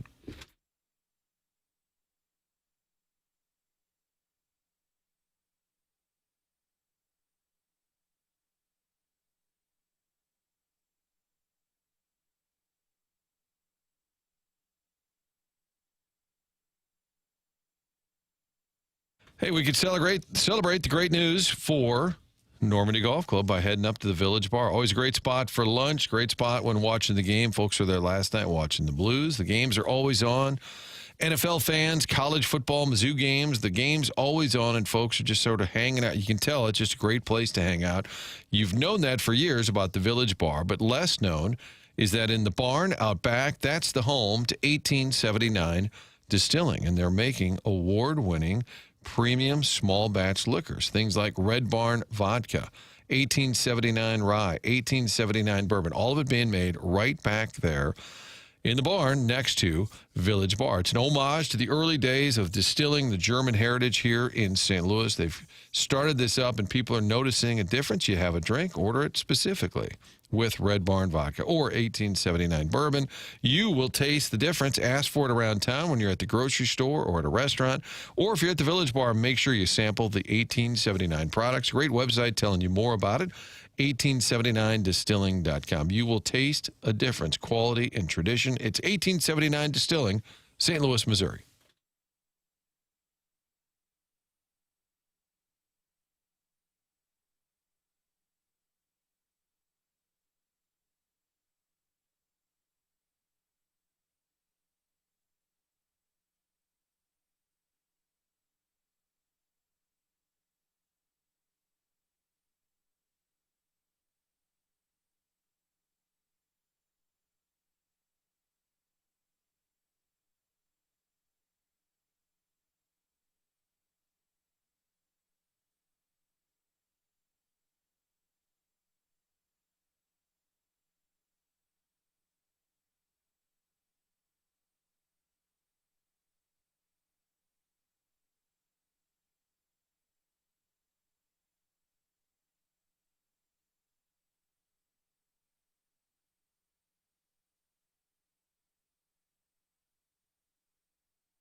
Nice to get some good music around here.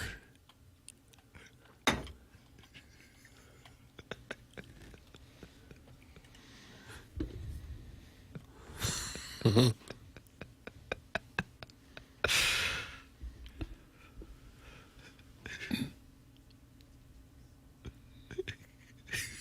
So what is this, an MMF? No, they're kind of vying for the same girl's love. I think so. And he's that saying, girl hey, being that's Bill. my girl, Bill. I don't know. I agree with you, Martin. I think it's You open guys to are all interpretation. It's like getting watching The sucked in. Graduate. I mean, you can look at it from the literary sense, but I think there's some symbolism going on here. But then again, I could be wrong because I would like to issue a correction here on the show. I hope you apologize on Twitter. I believe earlier I was stating how Mizzou is going to be in that Williams Arena. That's a tough place with that raised floor. I think we talked about that Williams Arena this week. All of that is interesting, except Mizzou is at home tonight. It's $2 beer night in Como as Mizzou hosts the University of Minnesota. They were not happy with you in the Air Comfort Service text inbox. I noticed that. So I'll be taking some time away at about 10:01. Oh, no. I'm going to reflect on it. I'm going to call Coach Gates directly and apologize because I may have affected attendance by saying. So get in your car, head down to Como. I'll send you some Jay Dellison golf balls. You go to the game tonight, Mizzou hosting the Golden Gophers. So now we don't have to worry about people falling off the Correct. court at Williams Arena. Correct. Okay. I believe the Antlers were halfway to the Twin Cities, and now they're turning around. Jackson attacked the Antlers while you were off, Doug, and that caused a whole thing. What'd you say about the Antlers? I didn't necessarily attack them. I can have the audio played back. That's fine. I Kurt feel can move to the board. I could see you as a member of the Antlers. Diehard Tiger fan. This is not going to go well. ouch. You wouldn't like to be right in the middle there, really giving it to the referees? Not personally. I don't. I've made my feelings toward the Antlers clear for a while now. It's just I appreciate the fandom, love their passion. Yeah. Just sometimes it's a little much. Is it? Personally, in terms of prioritizing things I don't necessarily like, it's super low. It's fine. It's just not for me personally. It's just a fun thing for a group of fans. 100%. All right. So I'm surprised you hate them to the level that you seem to. Right. No, I can understand why you deduce that. Give your thoughts on the variety of topics. 314-399-9646, Air Comfort Service text inbox. Then you can also talk it over with other TMA listeners. YouTube.com/TMASTL. 6,180 friends have subscribed to the TMASTL channel. Subscribe to the program and talk it over with Joey's Churned Butter, NY, Jake and St. Genevieve, the TMA Remote Lamp, Ken Iggy Strode, and Donna Mallett's Hip Huggers. They're all in there, and they're talking it over, and it's a wonderful time. And Donna Mallett has Hip Huggers? Correct. Were you around when those jeans were popular? I feel like they're very popular now. Are they? Yeah, I mean, kind of by accident, but still. Denim fashion's always all over the place. Clip that off. It's true. It used to be skinny. Now it's much baggier is now the look. Okay. So it's cyclical. Doug, do you get the link sent to you here by Jackie Papers? I do. Mm-hmm. Did you see the one about what do you call her, Sofaller? Oh yeah, this was a big nothing burger. It's your link. I know. Is the segment called I thought it when I sent Burger? it. I thought it when I sent it, forgot about it, and now remember it's a nothing burger. She took a picture with a country singer, and Yahoo Entertainment's like, is Sophie Cunningham in a relationship? Click on our ad with 14 pop-ups. But you sent the link to us. I'm aware of what So I you did. got. No. I knew what I was doing when I sent it. Is this stuff for our ears or our eyes? Well, Because 9-2 says more stuff for your ears. That's right. That's after JR's two-parters. That's right. J. Rutherford, two-part questions, 9 o'clock, brought to you by Mark Hanna, Evergreen Wealth Strategies. Well, I think we led the program once with Sophie Cunningham took a picture with, who was it? Sydney Sweeney. Sydney Sweeney, right. Mm-hmm. And so I figured if that was a lead, this could at least be, link number 8. But now you're saying that it was clickbait and it's not real? She was at the Missouri-Texas A&M game. I saw her on the sidelines. Mm-hmm. Yep. And she was at the Riley Green concert, I believe, in Kansas City. Yeah, and had a picture with Riley Green. Yeah. And so that sparked rumors that there was something going on. Yeah, it's a lot of the meat of the article is what people on Instagram said in the comments. Ooh. Yeah. Did anybody do a hologram with video behind them? I smell a relationship budding, another person added. She totally likes it. A TikTok There's user journalism commented. sourcing, Doug. Another person added. Riley would be a good guy for her, another added. So yeah, this was nothing. But again, I get the question, why would I then include it? She's done a great job of marketing herself. I'll give her that. She's all over the place. I think it's more like the fact that she takes a picture with somebody and that becomes an article in Yahoo Entertainment. Yeah. Now, safe to say that the barrier to entry to certain publications has been lowered. But, all being said, still interesting that, she's a hot star right now. She's a star. She might get something big in show business out of this. I think she'll be great in media.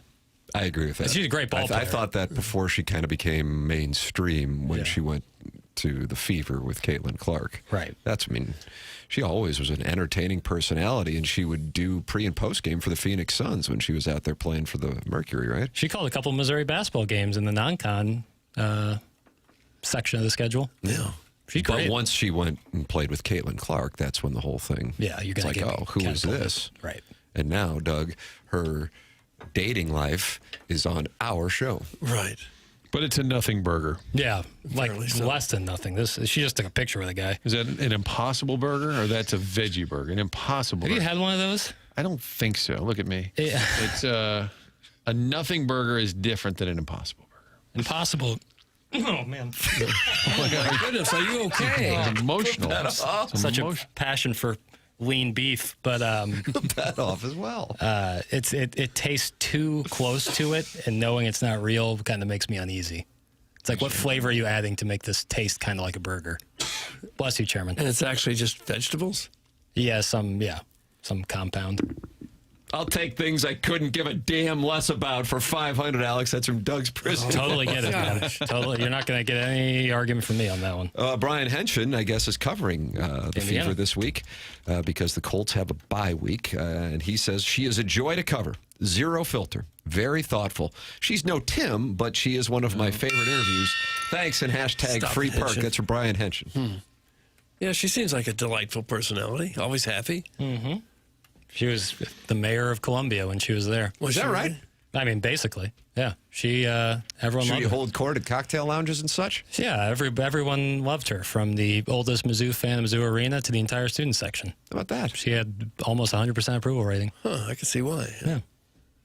Timmy, but who sent the link for that Shishawali article? That's Dale in Grubville. Am I making it seem like I'm hiding from it? I sent it. I sent it. So you did send the I sent link. it, and I remember in my mind thinking, wow, there's nothing to this article. Send. But they'd make a fine couple, another person said. Another. Oh, yeah. Yeah. No substance. The picture was taken in St. Louis.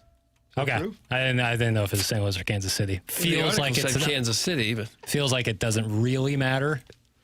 Kind of like the Mizzou game, whether it's on the road or at home, back your Tigers. Yeah. Doesn't matter where the game's being played. They're on a one-game winning streak at the barn, though. You can ask Sean East about that 2 years ago. Think about it. Yep. okay. Well, we'll get through it. We'll get through it. Chairman Kurt just said in the Michelob Ultra YouTube chat that Riley Green, voom, Doug. Okay. Don't kink shame. I see where you're going to go, and I'm just warning you. I sent a text to the text inbox. It's for Doug's eyes only, but you needed to Google Riley Green shirtless. Why? That man is just chiseled. Okay. A lot of people in show business try to stay in shape. And this guy's at the top of the list. Another person added. Actually, we were talking in the break room yesterday. Myself, Learn, Jesse Kiowski, and Jamie Rivers, we were talking about Riley Green shirtless. So this is kind of coming full circle. Office chatter. It's a new segment in the Stiefel dossier. That could be. Office Why don't you chatter. just do a segment called Nothing Burgers and things that became topics that shouldn't have? Okay. And they just start with monitoring first take and scribble a few notes. Sure. This whole show doesn't really matter. That's some Cuckleberry Finn. That's the right existential question to be asking. What does matter? That could also be after clearing the deck. Oh, man. We've covered a lot of ground. We got a Blues win. Doug still says he's not pleased with the team. Got Jeremy Rutherford in studio in 21 minutes taking two-part questions on that Stiefel dossier, Martin. Normandie news, big donation. Emerson getting behind him. Looks like The Rock will open next fall. And now we kind of came to a screeching halt with a nothing burger.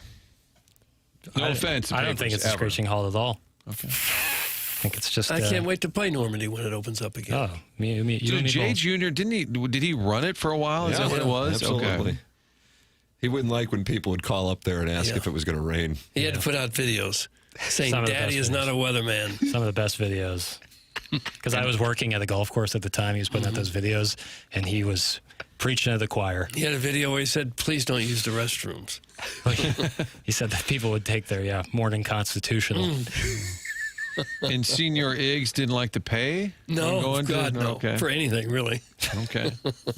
Why would I? I mean, people know who I am. 5-iron golf is the ultimate indoor golf experience. So before Normandie is ready, you can play at 5-iron golf. Whether you're a serious golfer or just looking for a great night out, you will love playing iconic courses on TrackMan simulators, enjoying chef-inspired dining, and relaxing in a vibrant bar setting. Host events, sharpen your skills, or simply have fun. 5-iron golf is your new go-to destination in Clayton. These TrackMan simulators include 200-plus world-class courses, including Pebble Beach and St. Andrews.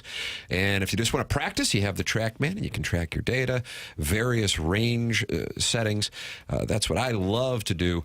And if you want to hang out with some people and play courses, you can do that while enjoying some libations and the chef-inspired dining. It's quite a setup when you walk in. You will not believe it. I love going to 5-iron golf. Go there with my family, and you can join. Memberships are only $169 per month, and that includes your golf every day, discounts on food, drinks, lessons, leagues, and even club fitting. It's 5irongolf.com, 5irongolf.com. Become a member. Let them know you're a TMA listener at 5irongolf.com. Jeremy Rutherford in studio at 9 o'clock taking your two-part questions. The Design, Air, Heating, and Cooling email of the day coming your way at 10:45. This is TMA 101 ESPN.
This is Jackson with the Sports Center update brought to you by Saliga Heating and Cooling. In a big ranked matchup in Champaign last night, the Illinois Fighting Illini defeat the Texas Tech Red Raiders 81-77. That was another Sports Center update brought to you by Saliga Heating and Cooling, a Daikin heating and air conditioning dealer.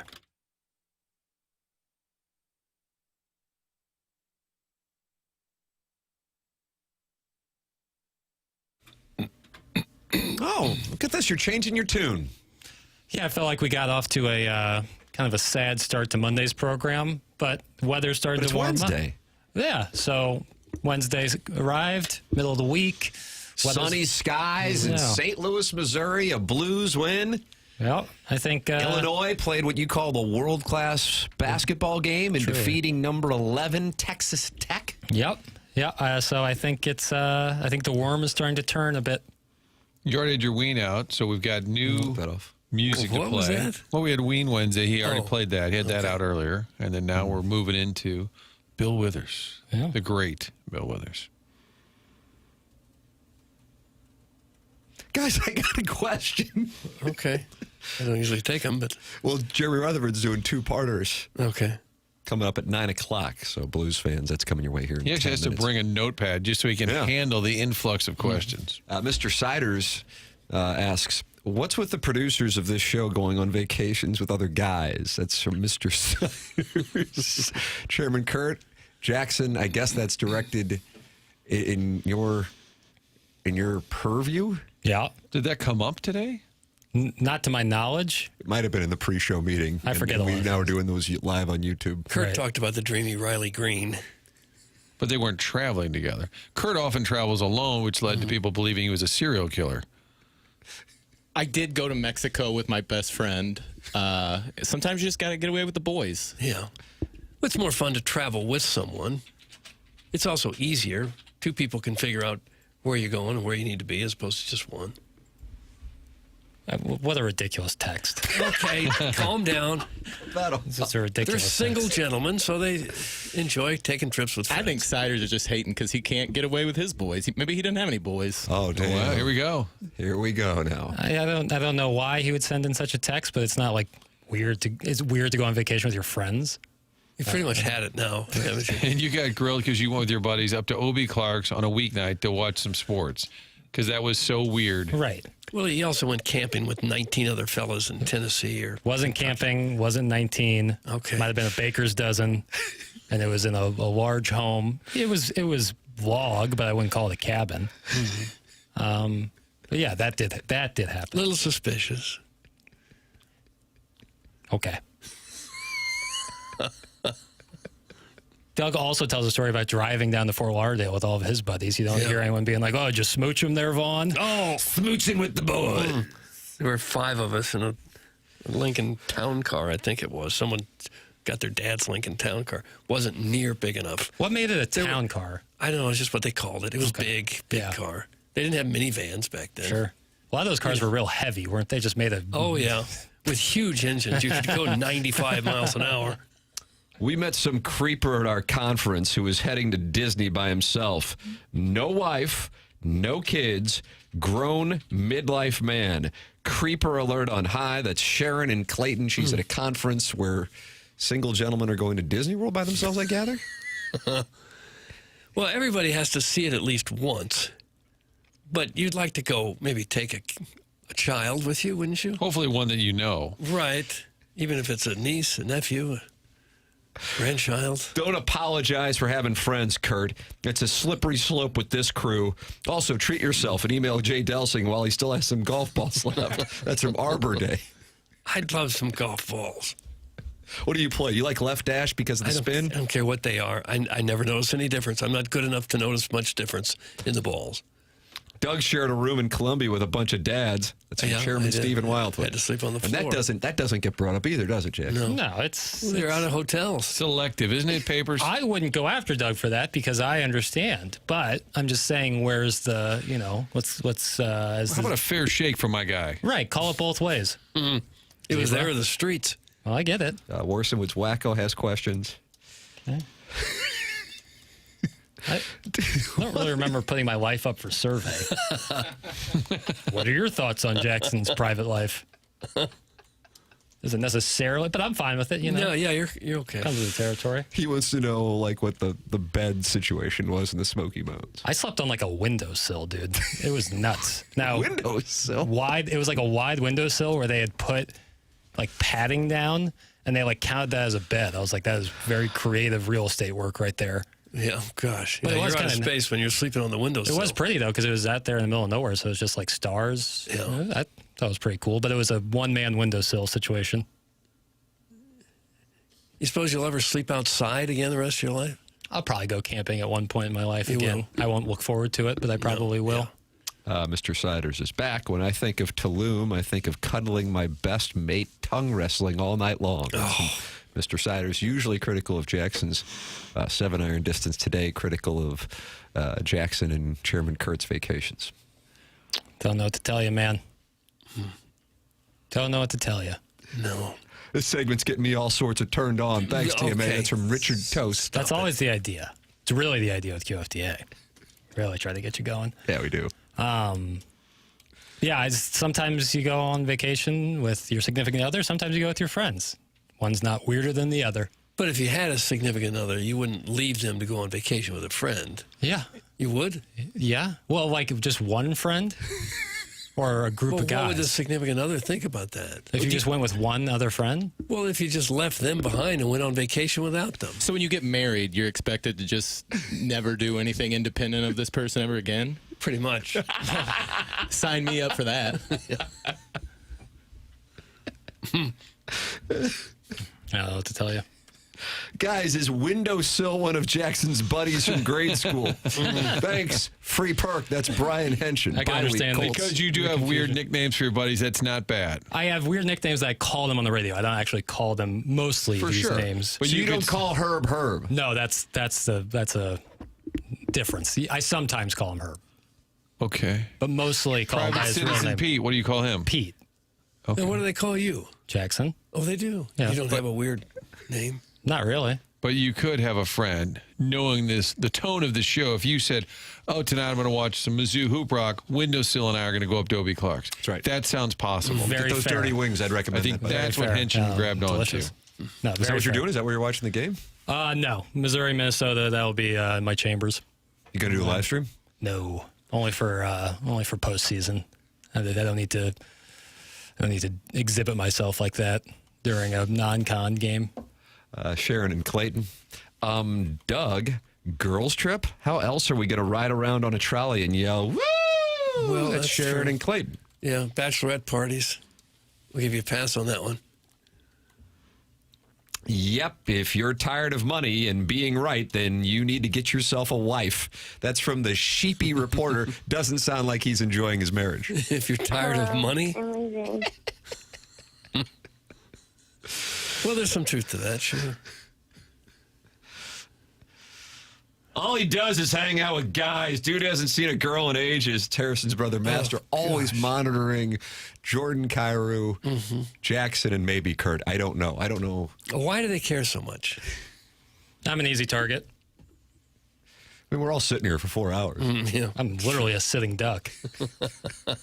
Jeremy Rutherford's going to become a sitting duck here in the next half hour. He's going to be with us.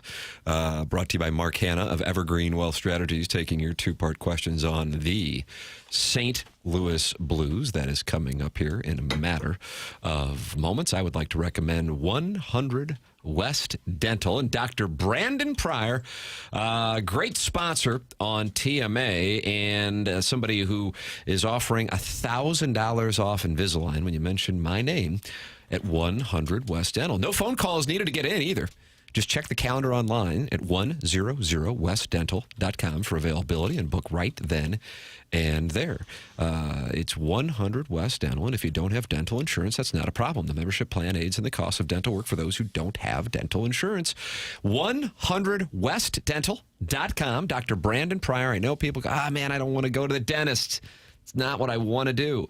Bad dental health can impact your health throughout your body. You got to get checked up, and you're in and you're out, and now you don't even need to call. You just go to 100westdental.com, and when you go there, it's on Manchester and Baldwin. You'll go, this doesn't even look like a dentist's office. New technology, totally different vibe.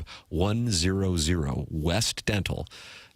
Give them my name and you get $1,000 off Invisalign. If you're not sure you want to go through with Invisalign, they have a digital scanner that'll show you what it'll look like before you even go through with it. It's 100westdental.com. 100westdental.com. Mark Hanna, Evergreen Wealth Strategies, presenting Jeremy Rutherford. Two-part questions on your St. Louis Blues. Coming up next, send them in. Load up the Air Comfort Service text inbox, 314-399-9646. That's how you can text in your two-parters for JR. Next on TMA, 101 ESPN and the TMA STL YouTube channel.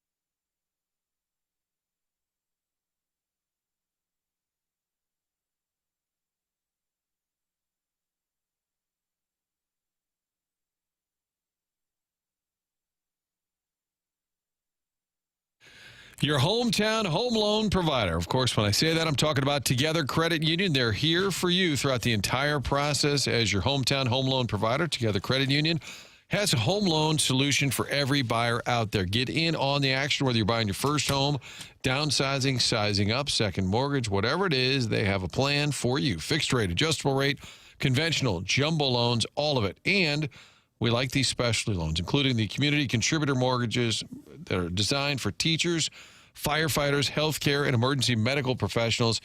Even more benefits, which include low down payment, lower interest rates, no private mortgage insurance requirements. All of these available to you for our community contributors, teachers, firefighters, healthcare, emergency medical professionals. Look into this awesome opportunity from Together Credit Union. All of this being done here in-house in St. Louis. The underwriting, the servicing, everything right here. So find out more by going to togethercu.org for full rates, terms, details, all of that. And here's to making St. Louis your home. Together Credit Union, an equal housing lender, federally insured by NCUA.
Welcome back. It is the morning after 101 ESPN and the TMA STL YouTube channel. Tim McKernan, Doug Vaughn, Martin Kilcoyne with you on the program.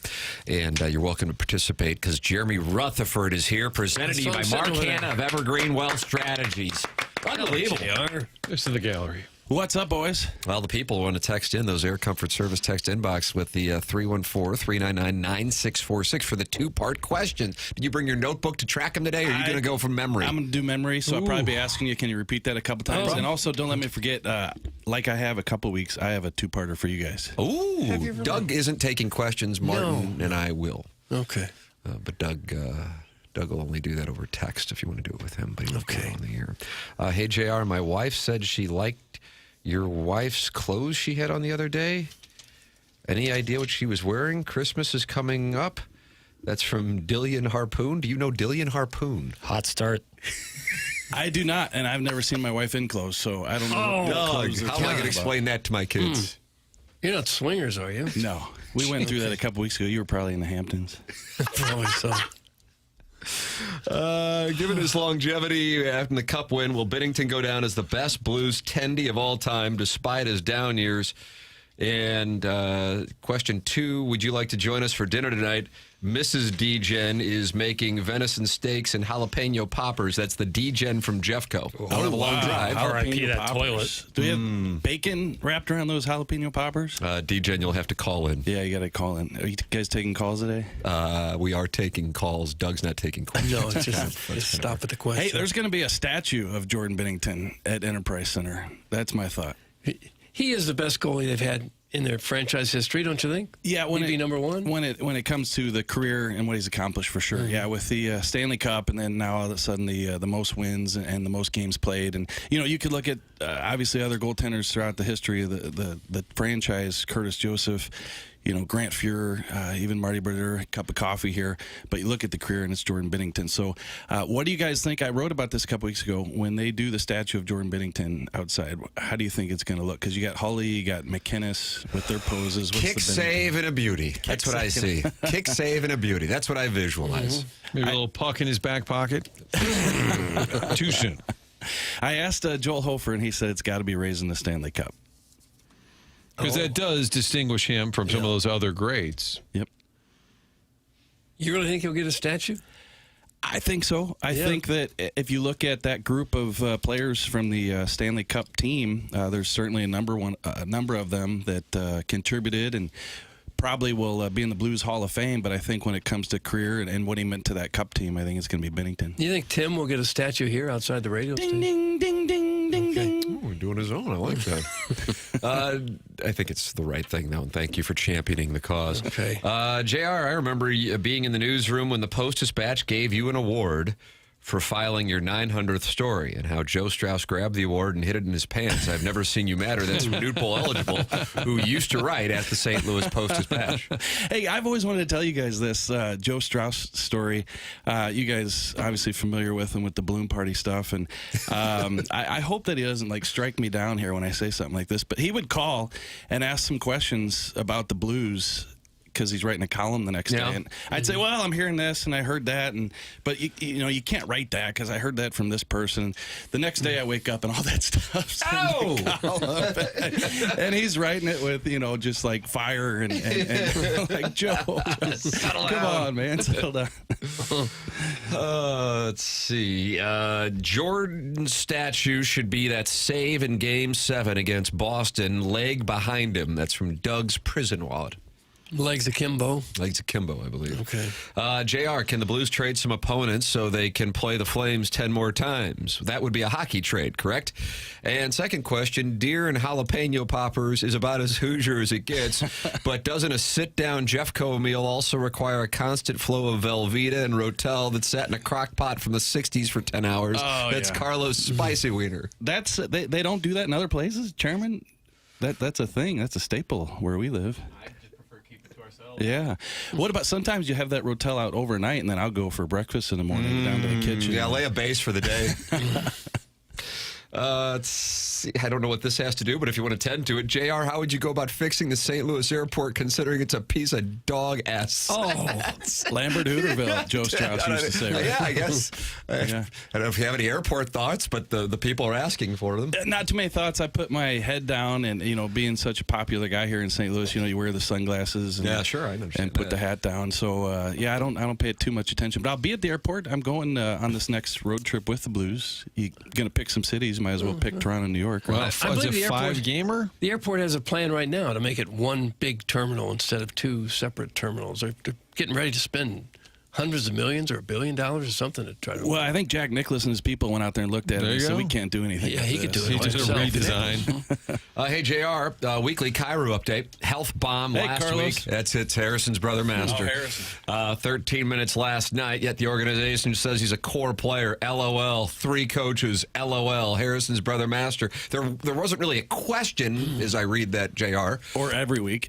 But it is, he's seeking a Jordan Cairo update from your perspective. Wait, I think, did Harrison, again, you guys know I listen all week long. Did Harrison say a couple days ago, you need to get somebody on talking about Cairo who's not local? Like you need a national I think he guy was to come on and critical talk of local guys babying Cairo, I believe. And it is what it is. The thing that I look at when I talk about Cairo, and I give Harrison the answer to this question every week, is like, what else are you going to say? Jordan Cairo is a St. Louis Blue, just like Pavel Buchnevich is a St. Louis Blue. Pavel Buchnevich, at one point in his last 9 games, he has no 5-on-5 points in his last 12 games. Like you look at Robert Thomas, he's been kind of a little bit up and down. That line last night, tons of chances, tons of opportunities. Thomas hit a few posts. They're just not producing. You can focus on Cairo all you want, but to me, it's the top 6. Yeah, Buchnevich played more than anybody else. He had more ice time than 19 minutes, yeah. Were you like me, where it was last night watching the game? It was great to get the win, but not terribly impressed. Yep, 100%. And you take the wins as they come, and it's Calgary, so on and so forth. But to give up another 2-goal lead and get outscored in the second period again, it's and fine. They came within a couple of inches of giving up another 6-on-5 goal right at the end. Easily could have been tied there at the end, but hey, you got to give them. I always say this: you got to give them credit when they pull things out, because we've been critical too many other times. What did you make of? I asked Kerber about this. I don't know if you were listening on Monday when he was on about Frank Saravelli and him saying that Doug Armstrong is open for business. And I was, I think a number of people actually were surprised.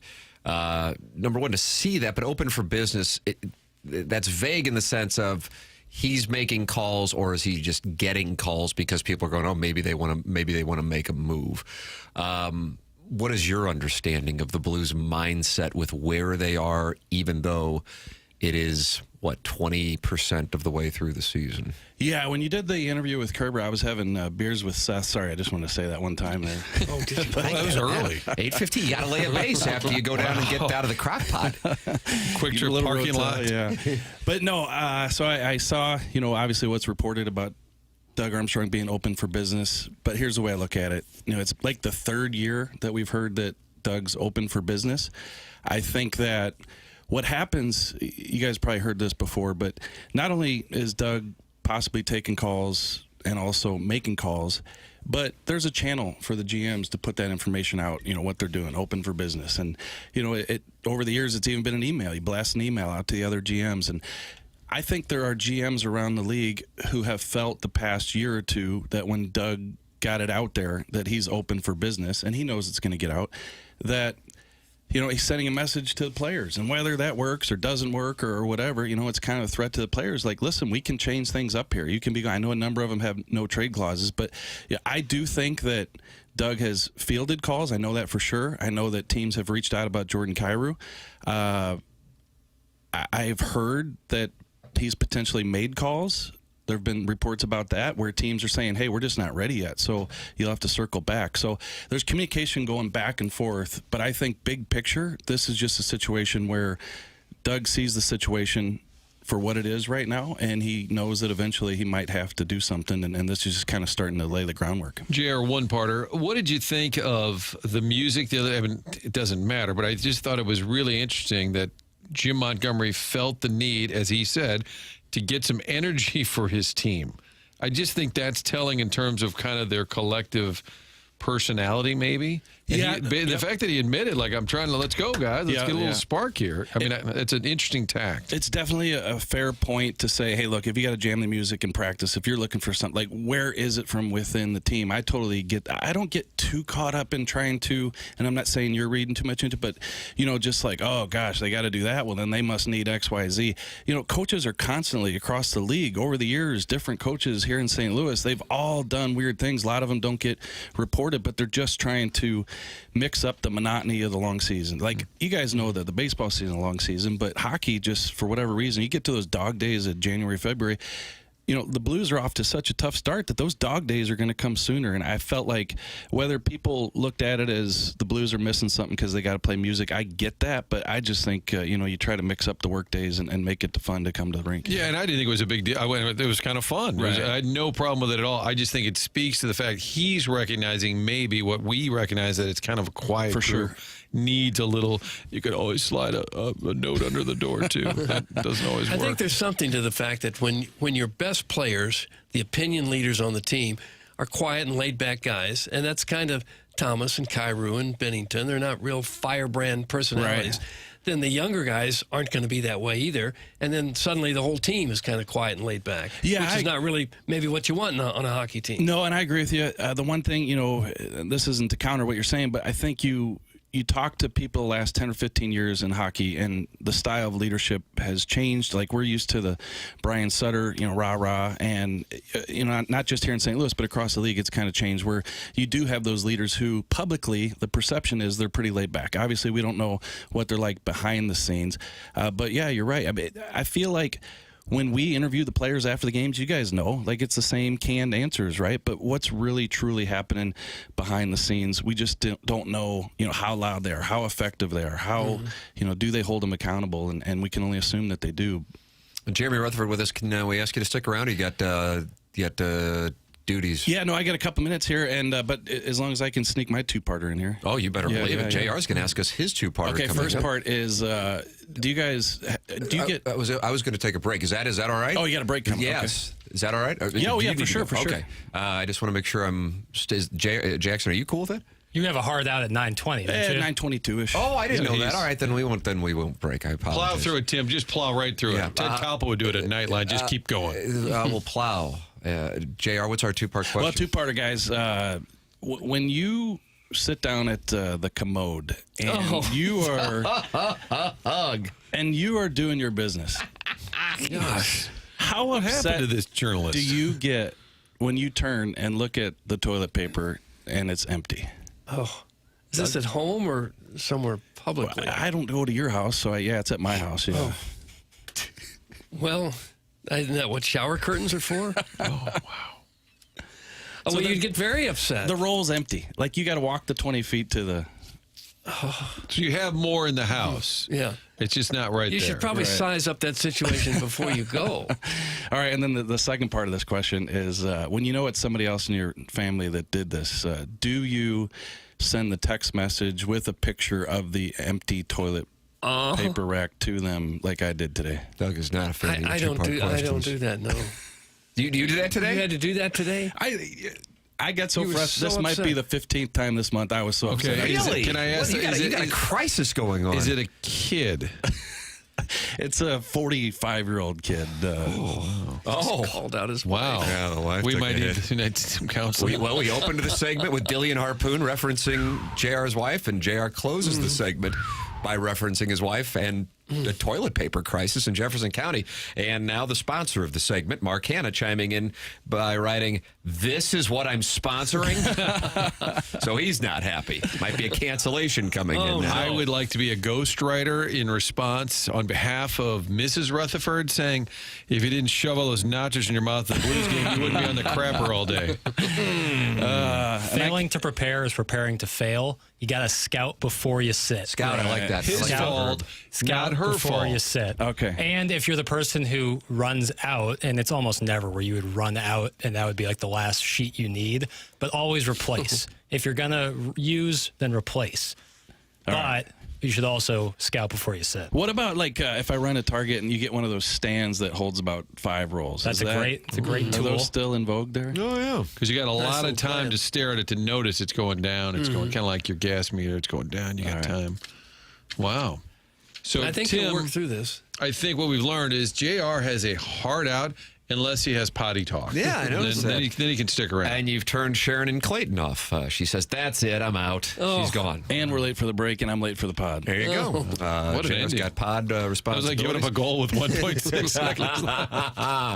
seconds. JR, always appreciate it, sir. Thank you so much. All right, see you, boys. Jerry All right, Rutherford thank brought to you, you by JR. Mark Hanna of Evergreen Wealth Strategies here on TMA 101 ESPN.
Doug, you wanted Hove. You got him. There's a theme today. Is there a theme, Jackson? Not really. That was the theme. Grab ass. Music grab ass. Thinking about doing a deep cut Thursday tomorrow. Ooh. Nothing but deep cuts. Like big name bands, but really random songs. Yep. I like that. Doug, you like this one or not? They all sound pretty much the same to me, this type of song.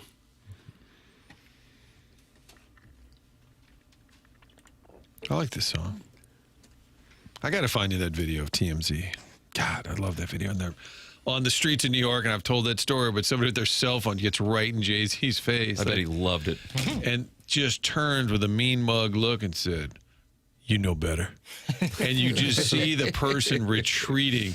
Probably soiled themselves. That's all he said was, "You know better." Because TMZ, all this footage they get sent, everybody's in everybody's face, and they just play ball, especially getting out at LAX. And, "Hey, how you doing?" "Oh, yeah, okay."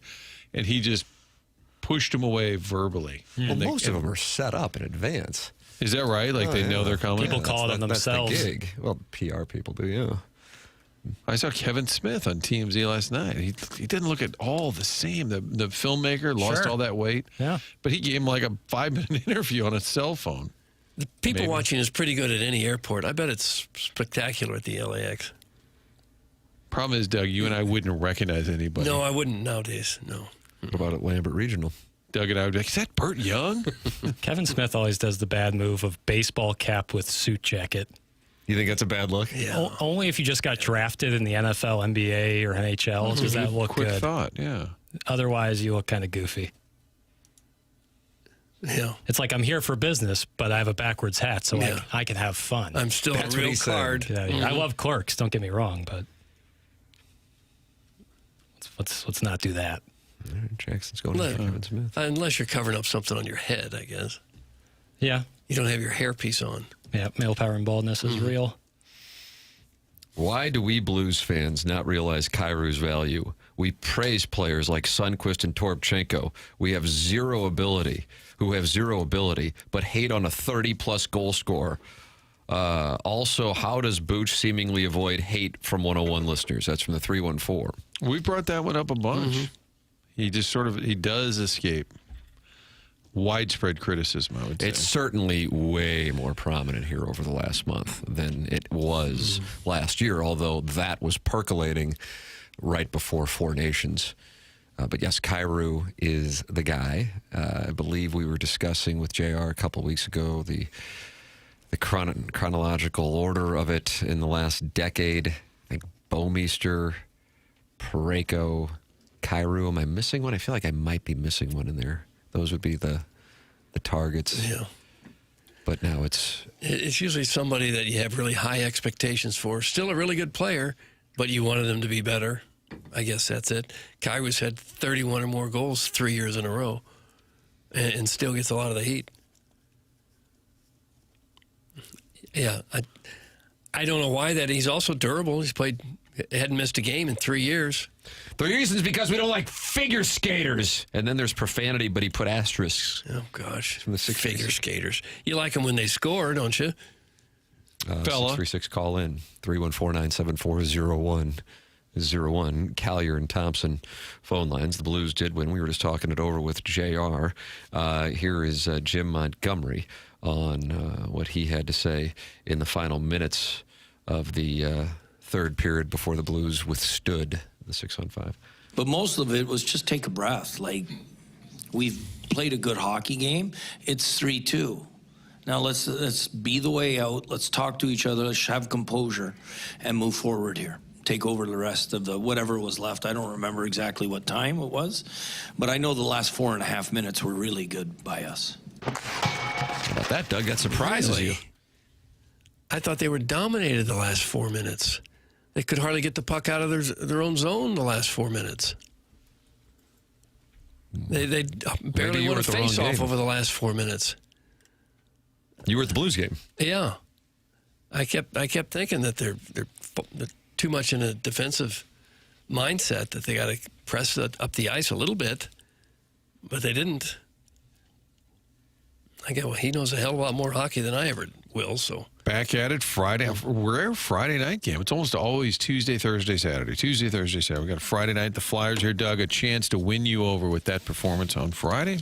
Okay. They have won 3 of 5. Could have beat the Kraken. Would have been 4 of 5. They're building their game. That's what I keep hearing, Doug. They're building their game. You know, I don't think people necessarily feel that way, though. That's the sense I get. Right. I think that you're talking like the fan base, people watching the games. Feel that way. Because oftentimes, having been on this station now for 4 years, and a couple of them were some rough seasons, that just one win would change the mindset. Certainly, a stretch of quality play in comparison to the stretch beforehand would inspire that. And it's noticeable to me that both from the people who cover the team and then the fan base, that people just are not seeing it. And that stands out to me. Just from hosting a show and getting the pulse of people, with the however many texts that come in and the YouTube chat as well. It's just people are not buying it. Too many big names are not contributing. Even last night, Nathan Walker, that's awesome. He got a great goal. He's determined in front. Matthew Kessel, that was a great moment for him. Second NHL goal. But again, where are the big names on a consistent basis? And I think that's still a concern. I think people are right to be skeptical. There was only 16 games played going into last night. You still had 66 to go. Tons of time. I had a pregame interview with Joey Vitale for Sports Final, and I said, having played in the league, what time of the season do you go, I don't know, it's just not happening? He said, not yet. Like, it's still way too early for that, even as a team that's kind of discouraged at their early season results. It's too early to sort of say, we're not turning it around. And I think he said yesterday in the morning, they were looking at it, said they're 5 points. As bad as it's been, they were 5 points out of a playoff spot with 66 games to go. The problem is, what you're pointing out, Doug, is I think that you just don't quite see. Just something doesn't feel like the mix, the chemistry, whatever it is, and it's largely the same group as last year. I mean, did Radek Foxa make that big a difference? I mean, it's almost entirely the same group.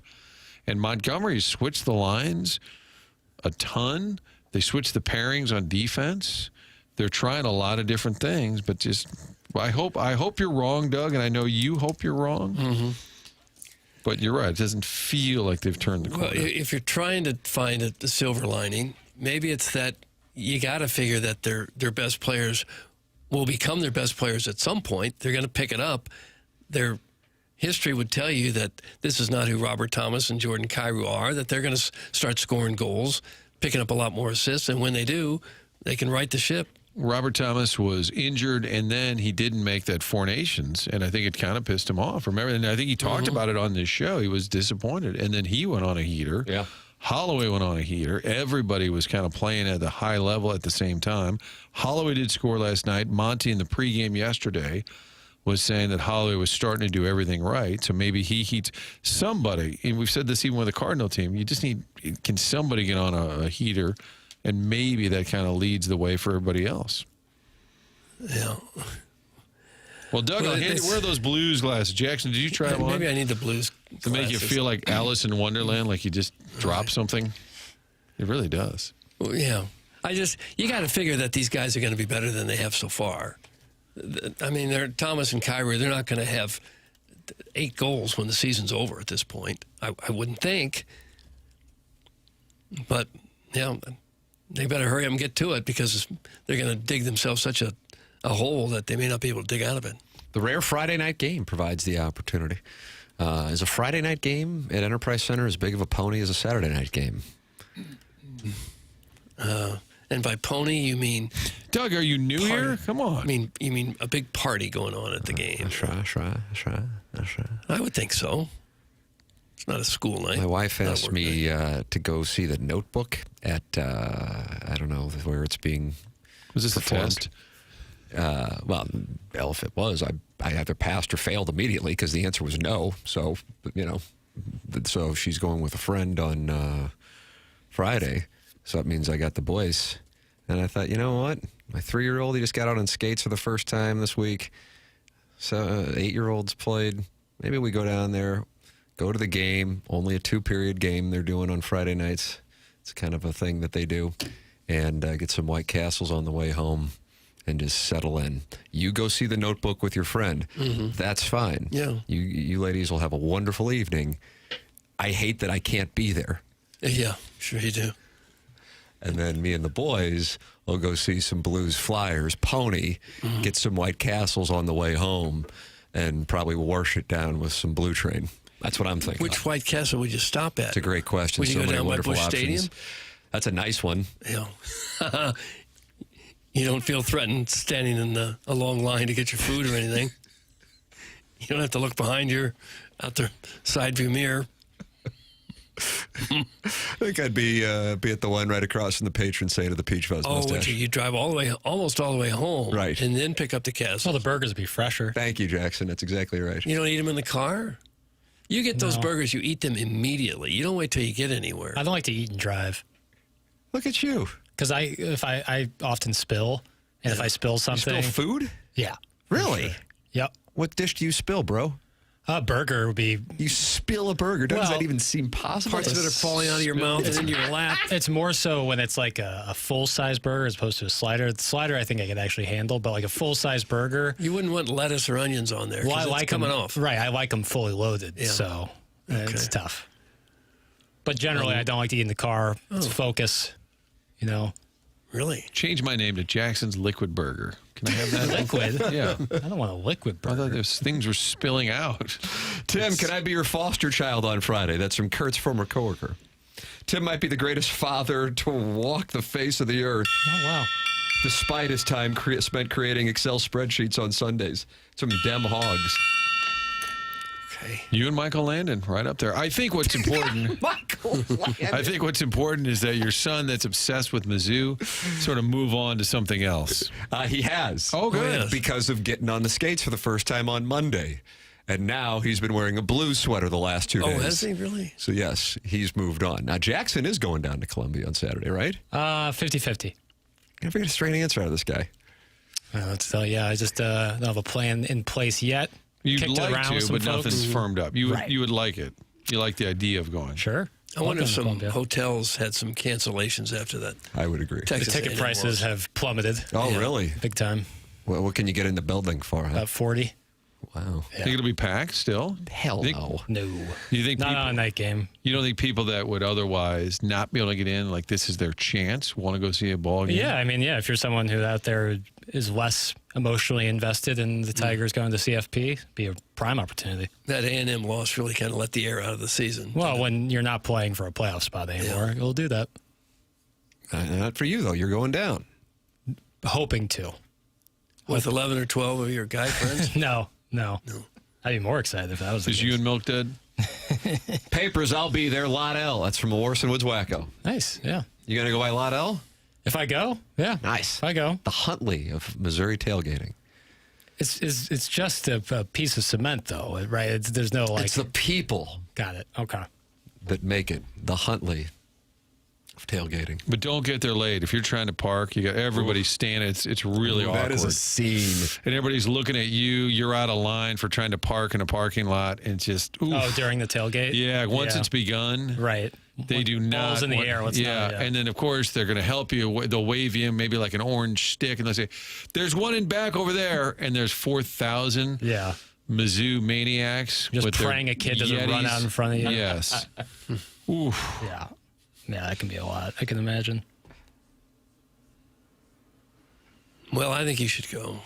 So, Got great weather in the forecast. outstanding. 75 is the high on Saturday. No rain. Yeah, pretty great for November, especially considering where we've been at.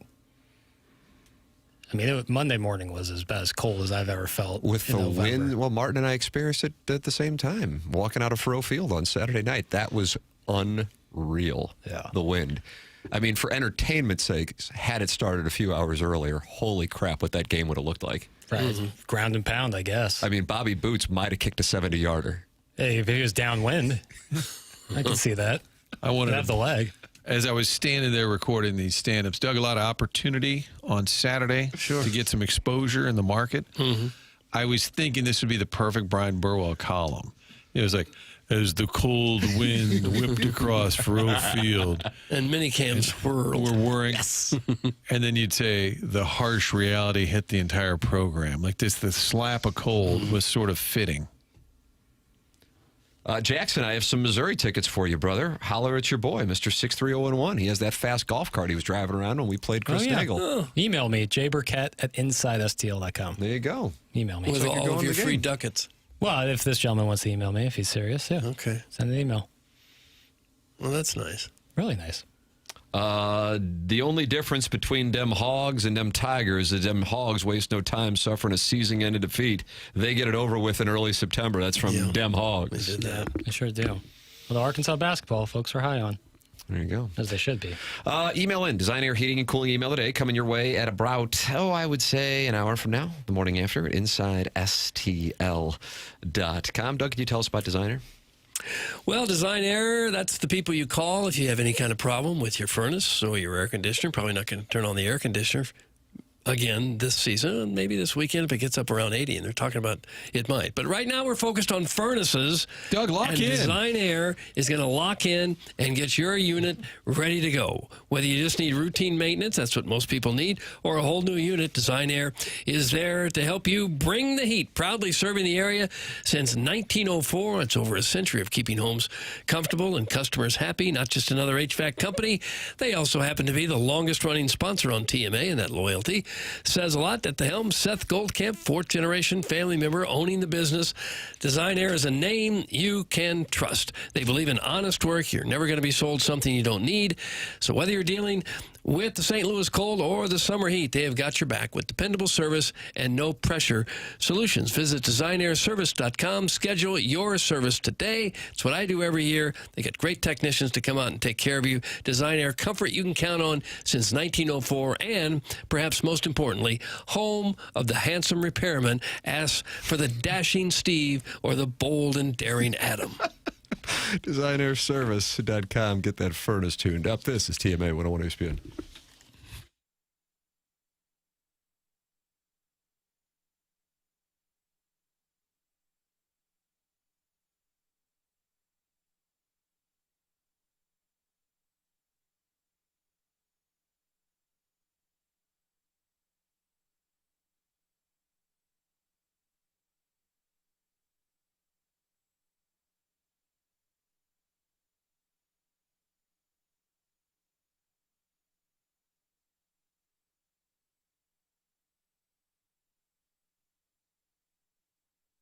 Missouri, get ready. FanDuel, America's #1 sports book, is coming soon. And starting December 1st, new customers in Missouri can get up to $300 in bonus bets when you make your first $5 bet. From touchdowns to home runs to three-pointers, with FanDuel, any play can be the play of the game. Plus, with live betting, you can even get in on the action after the game has already started, all on an app that's safe, secure, and super easy to use. FanDuel is the best way to game day, and it's coming to Missouri. Just visit FanDuel.com/Missouri to learn more. That's FanDuel.com/Missouri to learn more. Jackson, do you have a play for the people? Thursday night game, I know we've talked about those, can be sometimes. I'm not going to get fooled again. I like the under of 43.5 in that Jets-Patriots game. All right. Let's Jackson's go under. just released a play. This way, you'll be able to be set when FanDuel goes live in Missouri on December 1st. That's FanDuel.com/Missouri. Play your game with FanDuel, the #1 rated sportsbook app. Must be 21 or older and present in Missouri. First online real money wager only. $5 first deposit required. Offer starts on December 1st, 2025. Excludes customers who redeem pre-launch sign-up offer. Bonus issued is now withdrawable bonus bets, which expire 7 days after receipt. Restrictions apply. See terms at sportsbook.fanduel.com. Gambling problem? Call 1-800-GAMBLER. Visit fanduel.com/RG.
This is Jackson with a SportsCenter update driven by Johnny Londoff Chevrolet and Johnny Londoff Autoplex. The New York Knicks defeat the Grizzlies last night, 133-120. Jalen Brunson with a nice 32-point 10-assist effort. That was another SportsCenter update driven by Johnny Londoff Chevrolet and Johnny Londoff Autoplex. See them at londoff.com. Chevy, together we drive. Are you kidding me?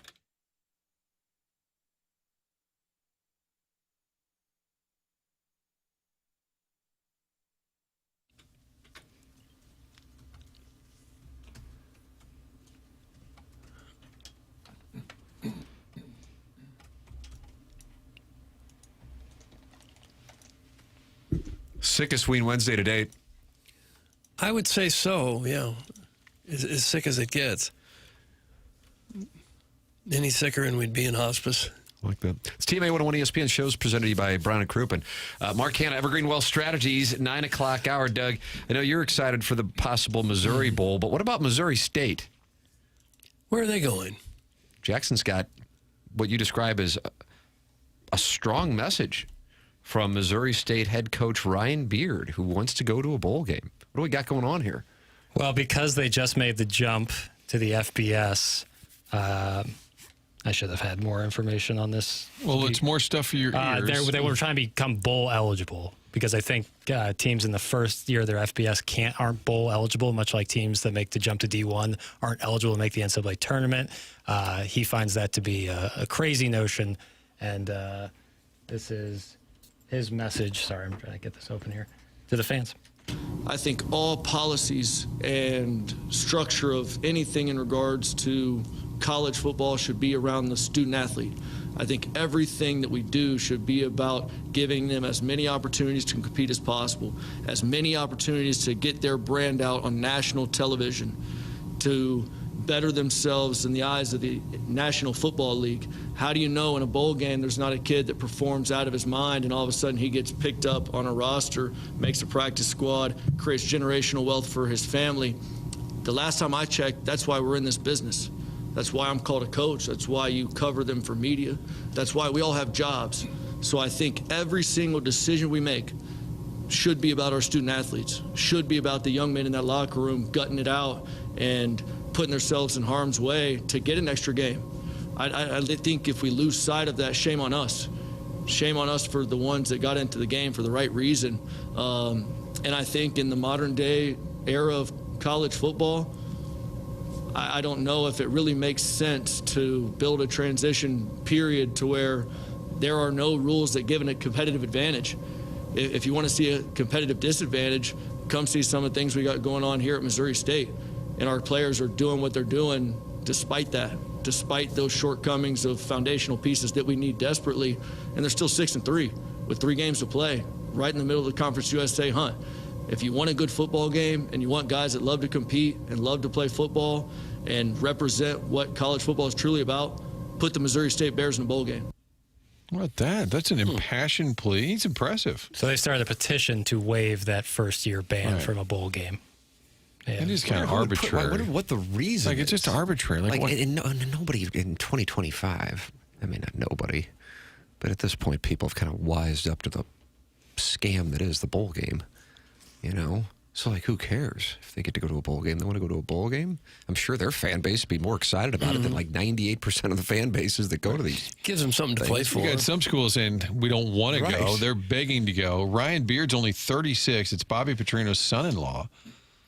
I'd buy stock in this guy. I like that answer. When you're talking about the bowl game and how it could affect one kid's future. If the players have it so bad, why didn't they go to a better school? Oh, God. Mahomes' long body. Gosh. Wow. It's a nuanced take. Yeah. Jackson, you're getting support for playing that. This gentleman had written in, can we talk about Missouri State's football season for a second? That's from too poor to send my kid to Mizzou. And then you played it, and he said, thank you, guys. Yeah, you bet. Yeah, no, it's weird that they have the rule. Now, there is a way if fewer than 82 teams reach bowl eligibility, then the NCAA can pull transitioning programs into the bowl pool to fill open slots. 59 teams have already reached 6 wins. So and how many? And 19 instead of 5. 82. Fewer than 82 could pull most state bears, and hopefully this petition goes because I don't even know what the rule, why it makes sense in basketball. I don't think it does, but ask people in London, like it's hard to get that transition over to FBS. It's hard to bump up divisions. It takes a lot of money, a lot of manpower to get that going. So Missouri State did everything they were supposed to do, and now the NCAA is like, yep, sorry, great season, but can't get you into a bowl. They've won a lot of very close games. They have wins at 21-20, 22-20, 24-17 in overtime, 21-17. Played USC, lost 73-13. That'll happen. Yeah. If they were going to beat SMU, Tim and I were going to be handsomely rewarded. Yeah, I felt terribly. That was in the TMA group chat, too. As if Doug and Martin are going to fire a bet. Yeah. God, I wasn't even, drinking. I was. So I that's why you took the bait. I swear to you. I mean, I'm watching Missouri State play SMU. And again, what am I doing with myself? But I was watching it, and I'm like, oh, my God. SMU just, clearly is not paying any attention to this game. And Missouri State, this is the biggest moment in their football program's history to have a team that was in the college football playoff down in Springfield, and they were just outplaying the hell out of them. And the second half, SMU's like, okay, I guess we got to do some stuff. Batten down the hatches. And then a month later, they beat Miami, who beat Notre Dame, who, with a couple of wins, goes to the college football playoff, barring a big surprise. Jackson, Notre Dame has to lay 12.5 at Pitt for the game that Pat Narduzzi of Pittsburgh says he's fine with losing 110-10. What would you do? Would you lay the 12.5, or would you take the 12.5 in Tony Dorsett's Panthers? Oh, man. Double digit on the road. I think I would take Pitt in the points. I think Notre Dame probably wins, but it's probably a touchdown that separates them. So I probably would ride with the Panthers. Mm-hmm. But it's tough to handicap Notre Dame this year because at some points they look like they have absolutely nothing defensively, and then some games they play out of their minds. And then offensively, they're also kind of touch and go. That Boston College game was really, I didn't know they had that kind of performance in them. So maybe. But I'd take Pitt in the points. College game day there this weekend. Tell that coach to pound sand. Conference USA, who is in that? I remember an average USC team gave it to Missouri State better than Herb gave it to Papers in the windowsill. Go away, Southwest Missouri State. No. That's from Orson Woods Wack. He wants them to go away? That's not kind. Yeah, that's not good. So they have to go away? Like just stop chirping? Or move to Tennessee or Arkansas? That's a coach that I want coaching my kid, my team. Absolutely. I enjoyed the clip. Thank you for playing at Papers. This is a Mizzou show. Nobody wants to hear about those sorry-ass Bears. That's Nathan from DeVille, and now Missouri State is not welcomed on the program, apparently. I didn't know this. They really do get next to no attention in St. Louis. Yeah, let's spend more time on Mizzou losing every big game. Let's do that. Okay, that didn't seem necessary there. That's for the nationalists that are pretending to be mainstream texters, okay? Jackson, did you talk about the new nationalists that you hate on the air? Yeah, I'm going to keep that one to myself. Oh, that was not on the air. Is that off the air? Oh, I don't remember what's on the air or off the air. Yeah. And that can be problematic. But I'm pretty sure he's in the YouTube chat. Really? Yeah. It was brought to my attention. Let me go do some searching. Yeah. Block him. He's in there right now. I would never block him. Block him. I just I just looked up keep and my eyeballs on it. All right, get involved. 314-399-9646. That's how you can text in to the program. Email in the morning after at InsideSTL.com, or you can call in 314-974-0101. Collier and Thompson phone lines, and always go back and podcast the program via the Schaefer Door Company podcast app. Schaefer Door has been to Doug's house to save the day a couple of times. Jason Gosser's team's been out there. Jason's has sent his team to my home today in the past as well with a door issue.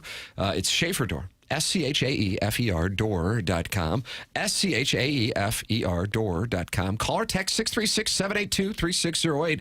It's going to give you the quickest response time. They service all kinds of garage doors for service and new installations. They have Monday morning standby service for the doors that break over the weekend. They service commercial doors as well. So if you run a business or warehouse with big, tall doors, Schaefer is experienced in these types of jobs. Go to SchaeferDoor.com or call or text 636-782-3608. Schaefer Door, a CHI overhead door dealer. You can always podcast via the Schaefer Door Company.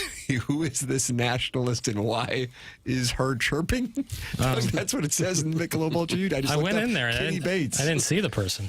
I think it's a nom de plume. Oh, okay. As you know, there's Hoosier Trojan horses. Is that what you call them? Well, those do exist. It'd be tough on the YouTube chat for that to happen. I know, but it was brought to my attention All right. because I guess this person was unhappy with the information that I provided by looking up the records against winning SEC teams, and then it was brought to my attention. I don't know. I didn't know Pine. I just did a effing spreadsheet. I guess it upset people. Public statistics. These are statistics that anyone And I can want access. Eli Drinkwitz to stay. Yeah, I think we're all kind of. Hell, I don't know anymore, Doug. Doesn't matter. You can email in on why it doesn't matter. The morning after at InsideSTL.com. The program's called TMA 101 ESPN.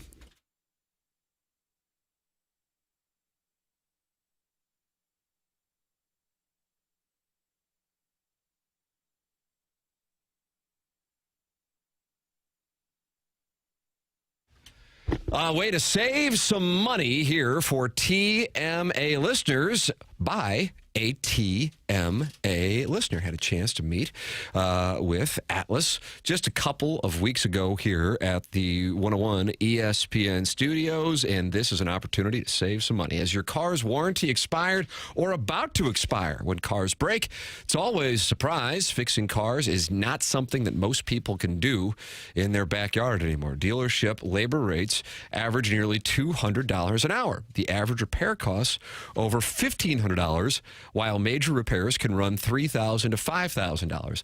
With Atlas coverage, you simply hand over your ID card, not a blank check. Atlas is your roadmap to vehicle protection. You can learn more at atlasvehiclepro.com. That's atlasvehiclepro.com. And if you mention that you're a TMA listener, you get $400 off your quote. That's $400 off your quote. 314-720-5990. 314-720-5990. Or you can learn more at atlasvehiclepro.com.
all night.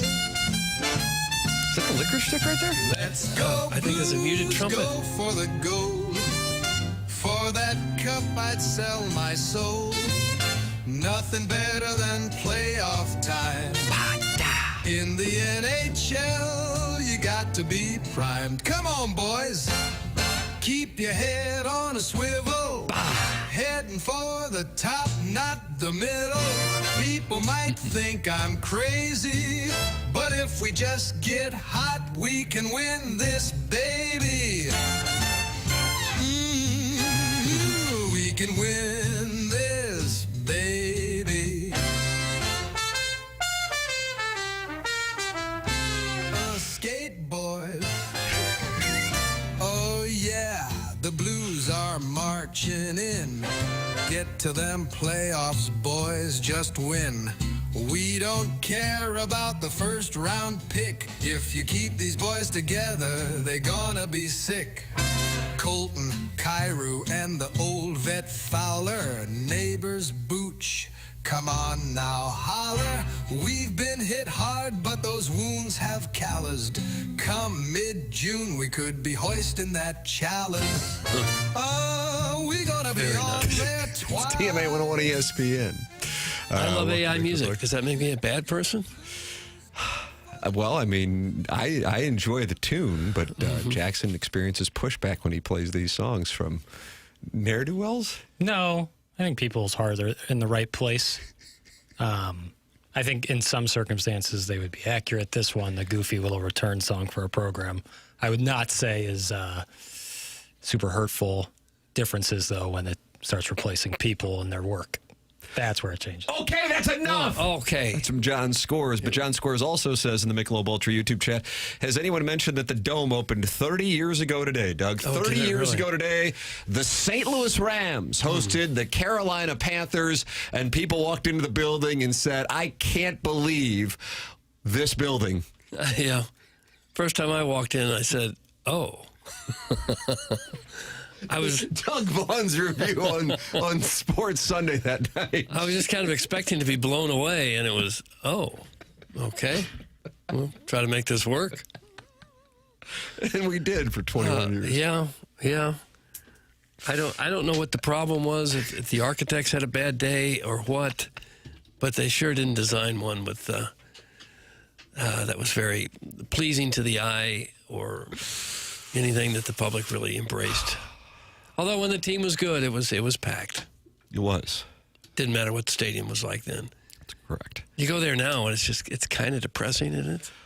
When I took my son, who at the time I guess was 5, to Missouri and Memphis a couple years ago, I couldn't help but feel some semblance of depression. Mm-hmm.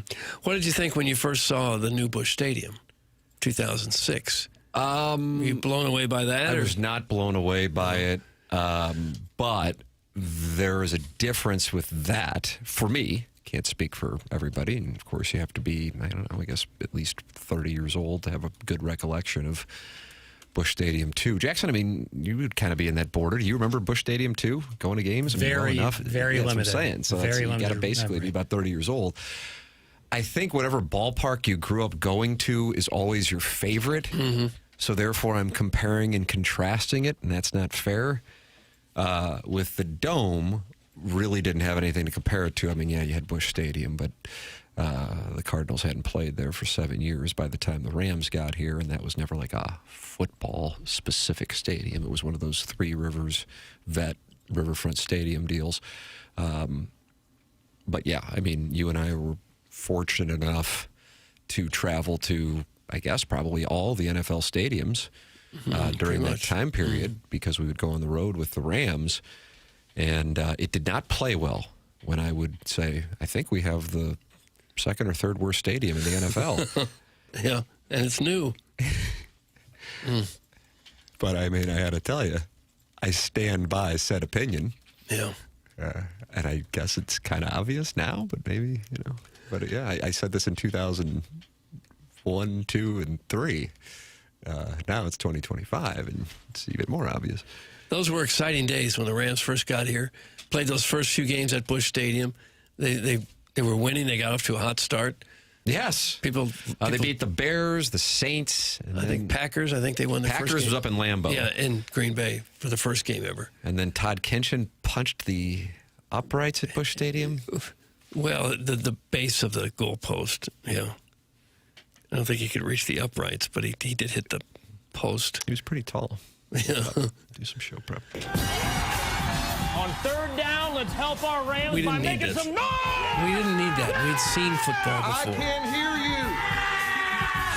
you. Ram Rule 4. He goes down and get it, in trouble, sack. Every time we get to the quarterback, I want to hear you yell, sack! We're not doing that. Last thing, sack again. Sack! We're not doing it. Ram Rule 5. Stop it, Granny. To kick it off. Leading up to every kickoff, let's slow clap it out.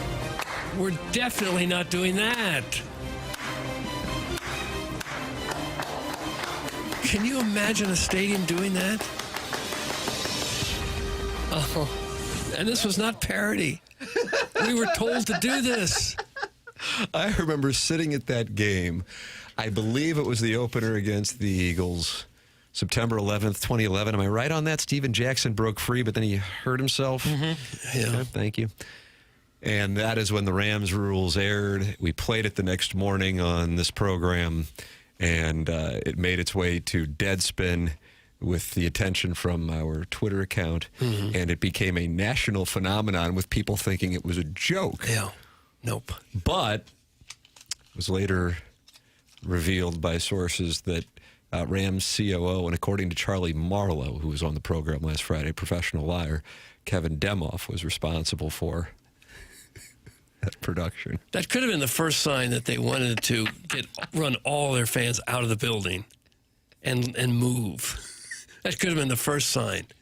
Look what they're doing to us. They don't want us to show up. The expectation that someone like a sack would happen and everyone in the crowd would yell sack as opposed to cheering. No one's ever done that in the history of football. It's not a thing. No. It's not a thing at all. It's like what you would say if you've never watched a football game. Right. You just saw some terminology, said, I know what we can do. And maybe if everyone did that and it was organic, it'd actually be kind of cool. It'd be like St. Louis's thing where we yell sack. Like sack. It's organic when Lou Brock get announced anywhere. Everyone would yell woo, or Isaac Bruce. Like that's organic. No one told you to do that. Right. But if they tell you say sack after a sack, which is ridiculous.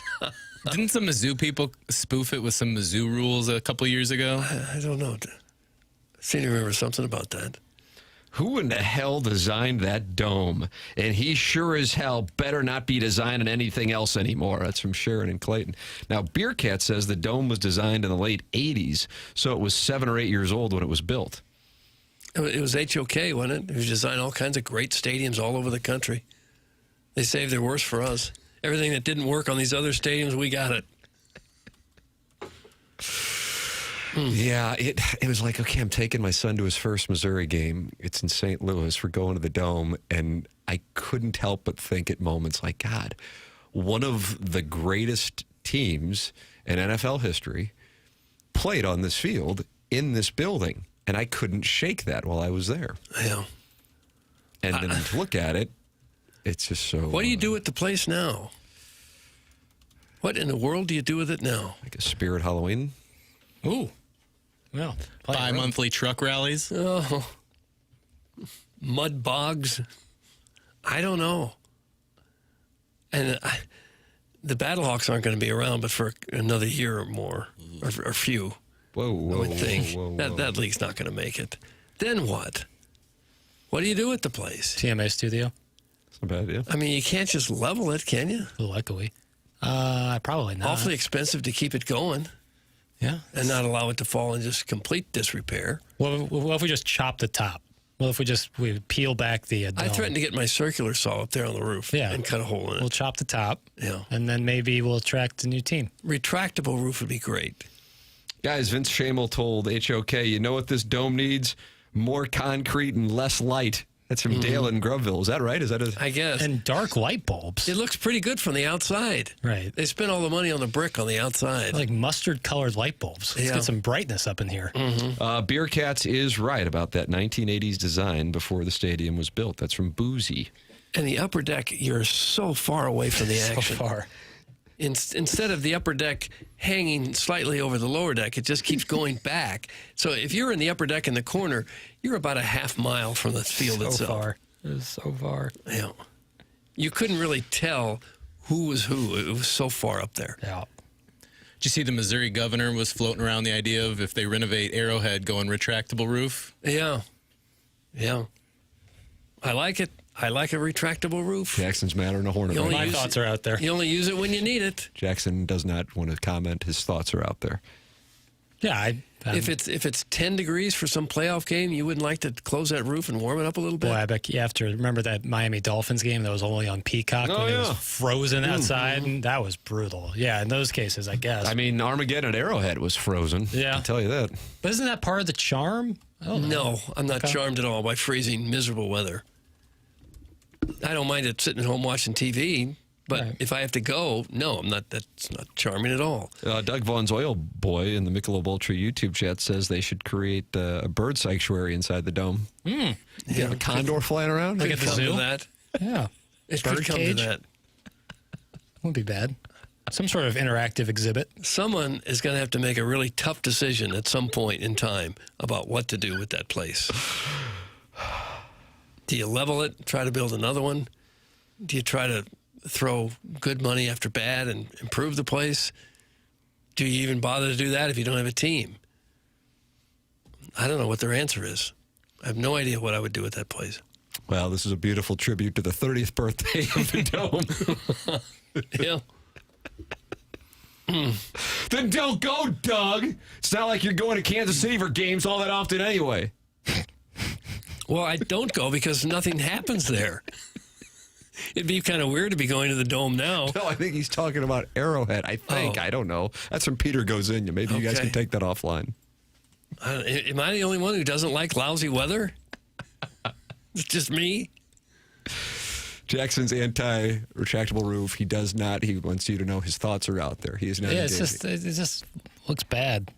Always does. See, most of the football season is played in great weather. Yep. September, October, November, the weather's not even a factor for most games. And then you try to determine a championship or the playoffs, and you're playing in conditions that they haven't seen all year.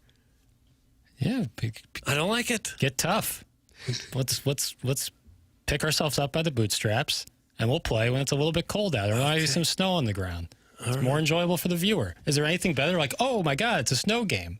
I think it was last year. Jameis Winston put on a show on Thursday night in a snow game. It was incredible. It was like it was in a snow globe. Some of those snow games, they can't do anything. They can't throw. They just kind of slide around the field. And tell that to Shady McCoy, who would just go crazy when there was snow on the ground. Don't say Shady. Tell it to him. Tell LaShawn. I'm not going to tell him anything. Doug's right. The UFL's toast. I didn't renew my season tickets. If I want to watch bad football, just keep going to Mizzou games. That's from the Warson Woods Wacko, who is defeated after Sam Horn's injury. Yeah. You go, Doug. I'm with you. Another grumpy guy. That's Stavros 516.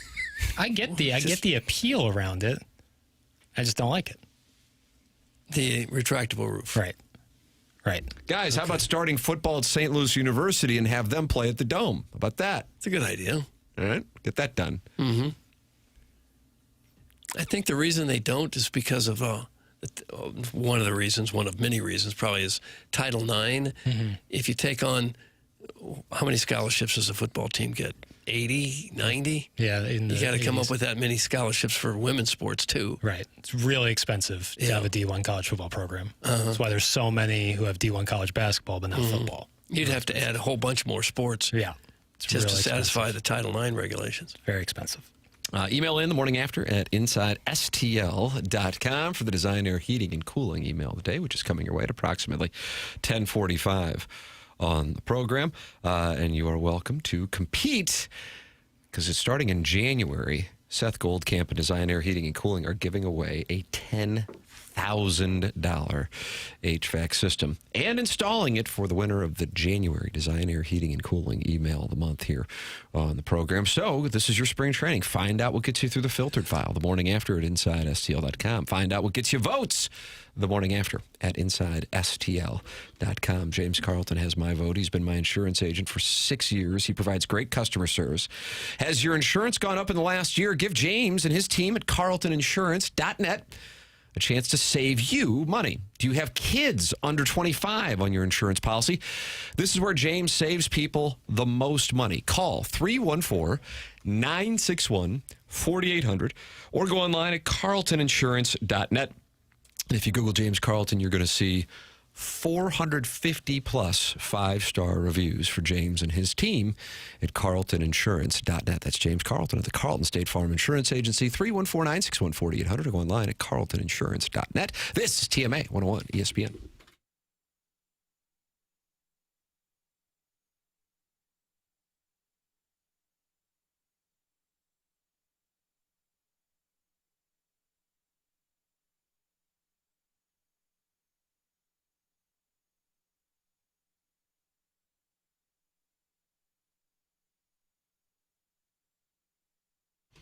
Hey, this is Tim McKernan. We are deep into fall now, and if you've been putting off those home improvement projects, this is your reminder.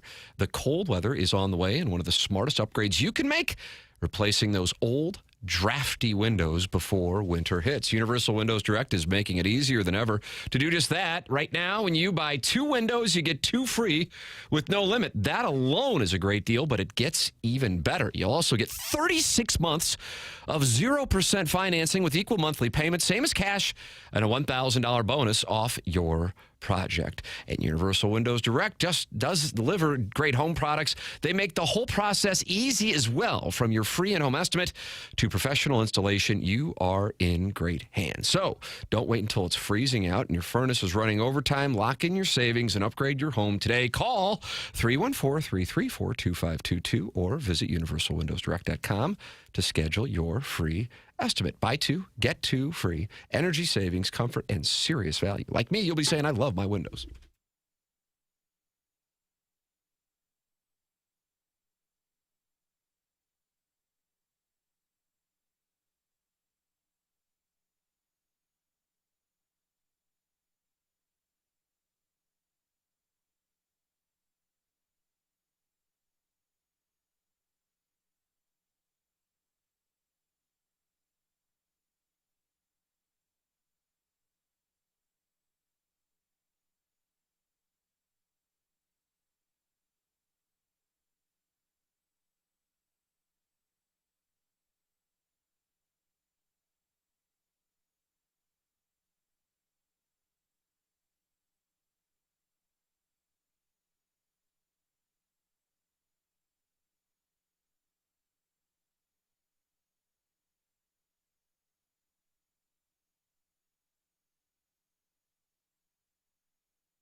Is this 90? I don't know the years, Tim. I want to say 96 to get me 97 and 95, and I'll tell you my reasoning because I know 98's not live. Okay. You didn't even need the 2 on the side. It's 1996. Yeah, Mark Morrison. He's going to be a surprise guest coming up. It'll be fun. Him and Robert Wool. Oh, it'd be great to get Wool on. The Batman? You kidding me?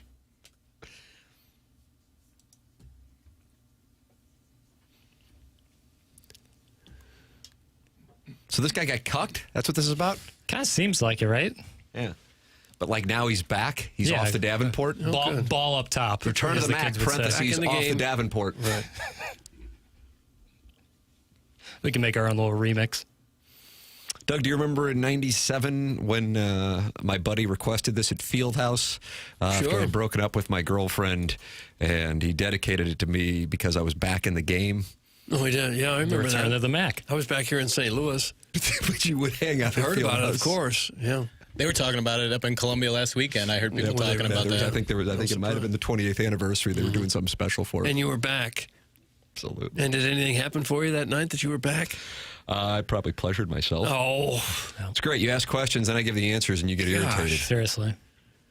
If you don't like the answer, don't ask the question. Oh.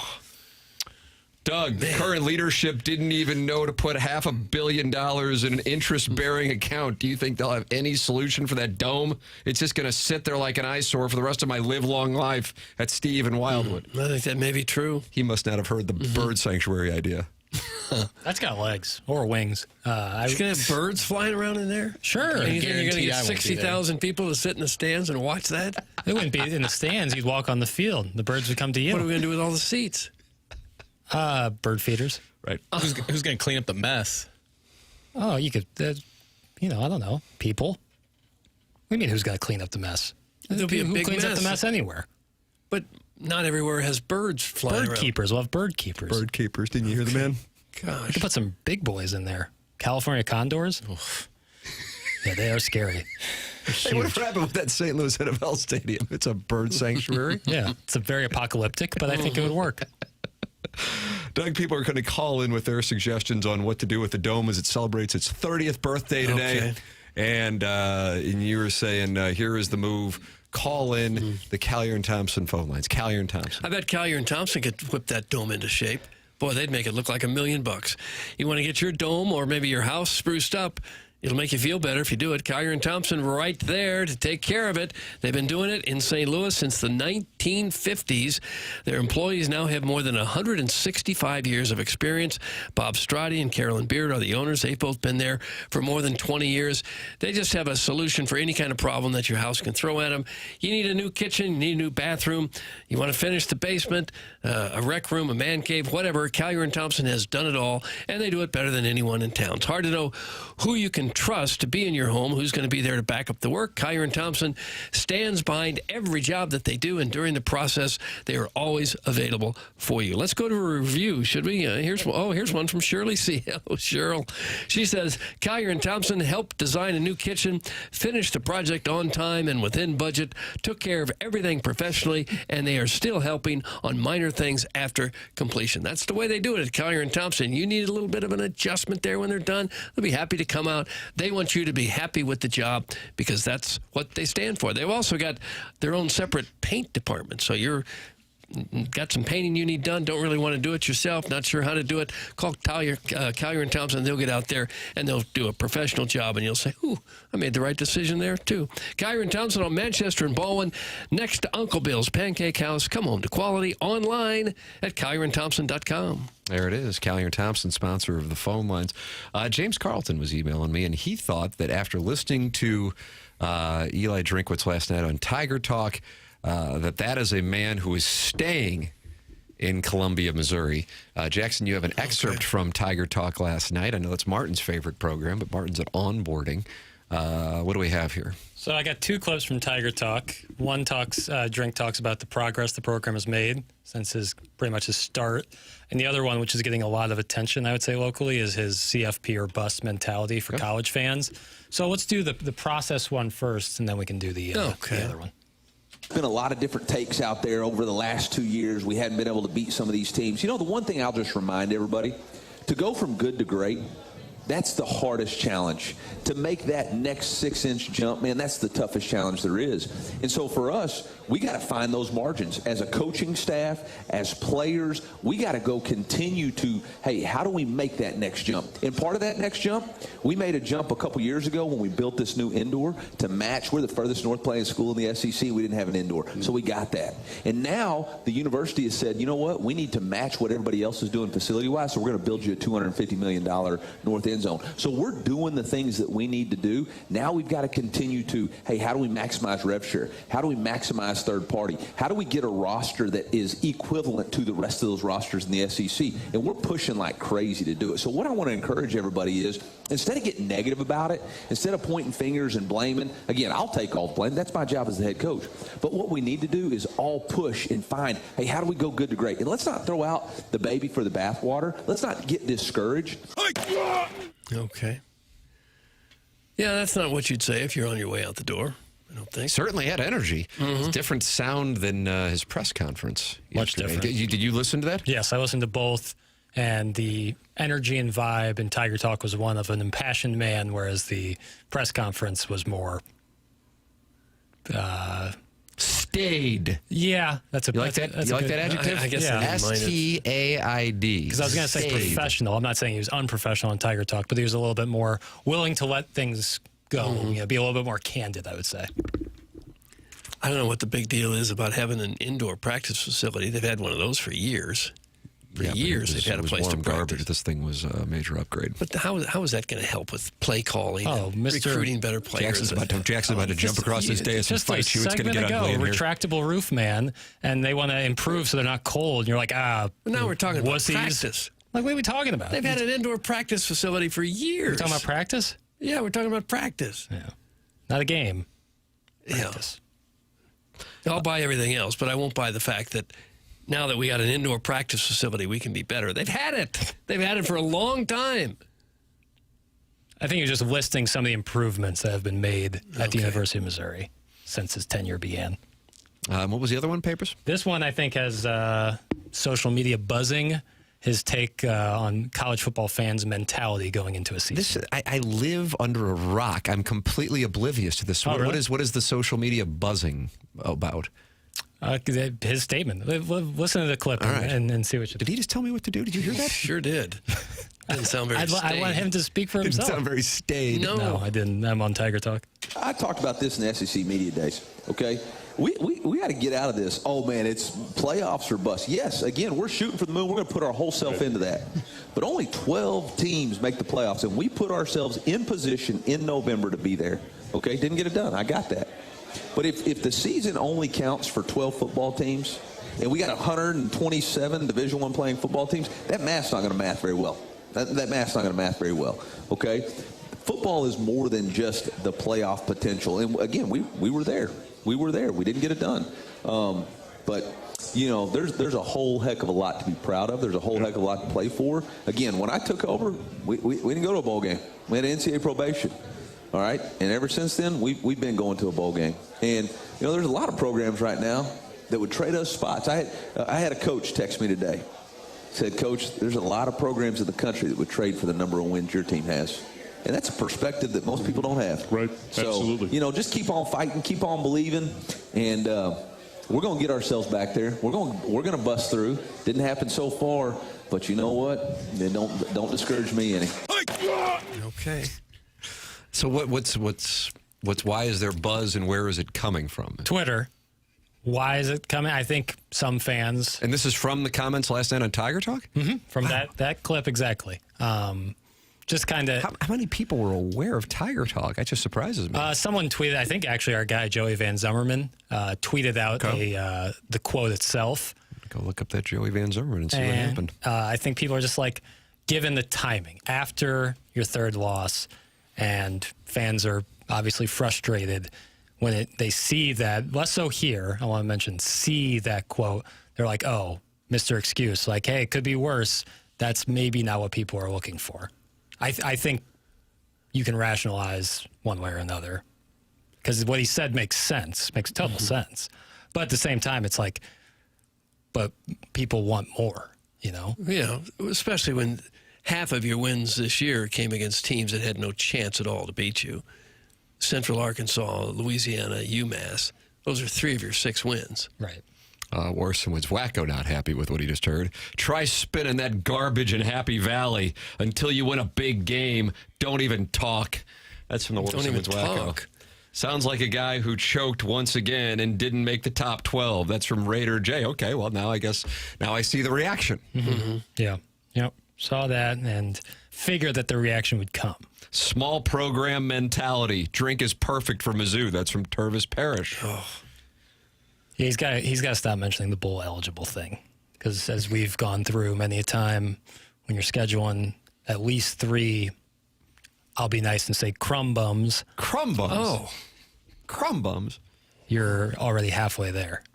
Yeah. Now, getting 3 SEC wins is no small challenge, or the non-con win, but perspective. I guess their best game of the season would be the loss to Alabama, right? The 3-point loss to Alabama. That's more impressive than anything else they've done all year. It's funny that you say that, because my position is the most impressive game Missouri has played in Drinkwitz's era is the loss at Athens.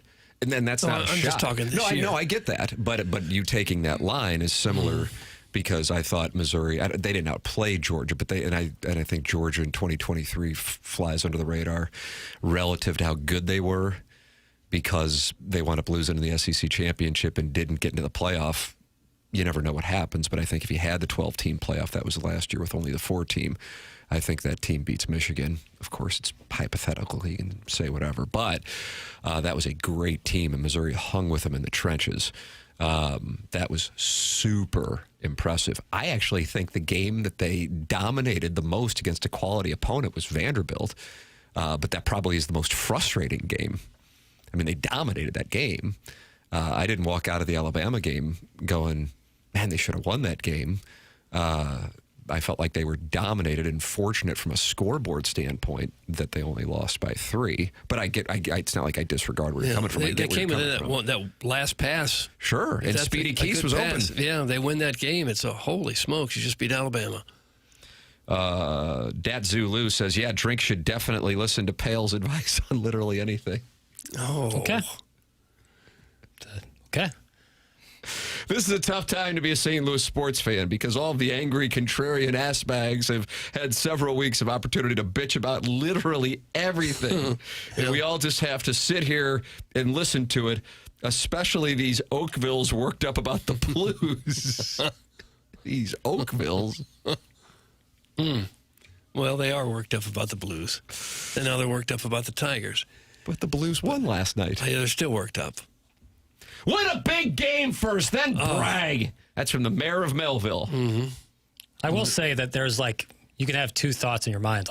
It's a lot better than it was, because if you remember in 21 or 22, you turn on a Mizzou game against Tennessee and you're in the second quarter and they're down 24-0. And you just know you have no chance, and the rest of the season is going to be lame. And there's also okay, the median has been raised significantly, but the ceiling is still too low relative to everything that's going on. Drink making a lot of money, to me, doesn't make much difference. Not like the fans pay him, that's the university. But he makes a lot of money, so some people have higher expectations. Yeah, expectations are very high. Right. The coaches are extremely well paid, so people expect them to deliver immediately. And then when you see programs like Indiana and Texas Tech and Ole Miss rise to the top, you think, well, why can't we do it here? Right. What are we waiting on? Guys, listening to that clip was like listening to a college basketball coach talk smack because he made the NIT. That's from Professor Roy Hinckley. Jackson, do you see it? It's not apples to apples, but I wouldn't say he's bragging about it. I think he's trying to get people to readjust their perspective, readjust expectations just slightly. I think it's really important for the team in the locker room to have CFP or bust mentality. Fan-wise, maybe saying lower. What's a fair period of time for fans to be more patient about Mizzou not rising to the top or near the top of the SEC? How many more years we have to give them before we say, okay, now it's time to start winning some big games? I think Tim talks about this. It's about showing progress. So that leash gets longer depending on how much progress you show. Like if Drink is able to secure an awesome quarterback, whether that's Zoller shows up to be this awesome quarterback or some in the transfer portal, that would be significant progress because he's yet to find that program-defining quarterback. I think that would be an example of progress. And I know it may sound crazy because right now his approval rating, I guess, is low. Based on this reaction, which I didn't necessarily anticipate, but my Twitter account, Doug, is a GIF depot. Is it? I think substantial progress has been made. I really do. Mm-hmm. And I was not high on him when he was hired. And I think the showmanship isn't my scene, but that's certainly part of the gig in the SEC most of the time, unless you are a Kirby Smart and you just go, okay, I'm going to win, or Sarkisian hasn't gotten a Smarts level, of course, or Saban, but the guys who just kind of win. If you're trying to get some attention, that personality plays a role in it. But I talk about progress with how if you're in the mix against those big time programs, and Missouri has been, and I realize you go, well, they got blown off the field by A&M. I think it would be fair to point out that they were on a third-string quarterback. My hope, which was misguided, was that the third-string quarterback would move the ball through the air better than Bo Pribula, and that just was not happening. But so whether it be the Vanderbilt game, Alabama, last year South Carolina, and then the previous year against Georgia and LSU, versus where it was in 2020, 21, and 22, when they weren't winning games and they were getting blown off the field to the point that he was managing the scores against Tennessee and Texas A&M. Now you have those expectations. That's progress. That's what's taken place in Bloomington, Indiana, is an outlier.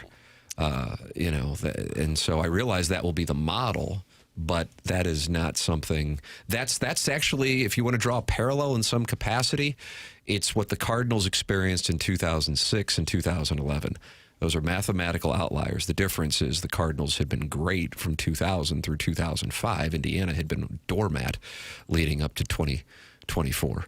But the Cardinals caught lightning in a bottle. And I think if programs are going to start chasing that, they're going to have a lot of disappointed fans and then be cutting a lot of buyout checks.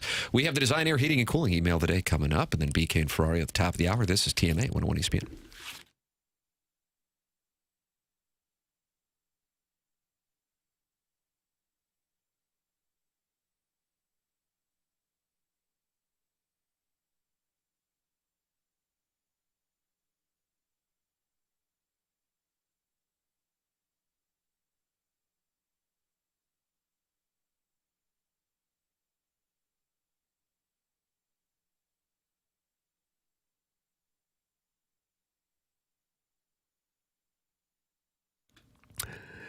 TMA is brought to you by St. Louis-based Stifel, a leading wealth management and investment banking firm. Stifel is the firm where success meets success and has been since 1890. It's a historic St. Louis company founded downtown St. Louis in 1890.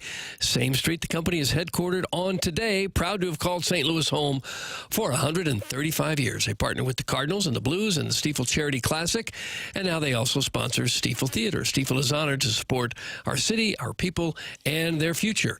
With financial advisors in 12 offices across the region, Stifel helps clients right here in St. Louis and nationwide manage their hard-earned wealth. Stifel also provides banking, lending, and trust services and has a full-service investment bank. Basically, when it comes to finance, Stifel has you covered as one of the fastest-growing wealth management firms in the world. Their tagline is, where success meets success. Stifel Nicholas & Company Incorporated, member SIPC and NYSE.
Hey, this is Jackson with the Sports Center update driven by Johnny Londoff Chevrolet and Johnny Londoff Autoplex. Blues win last night over the Flames.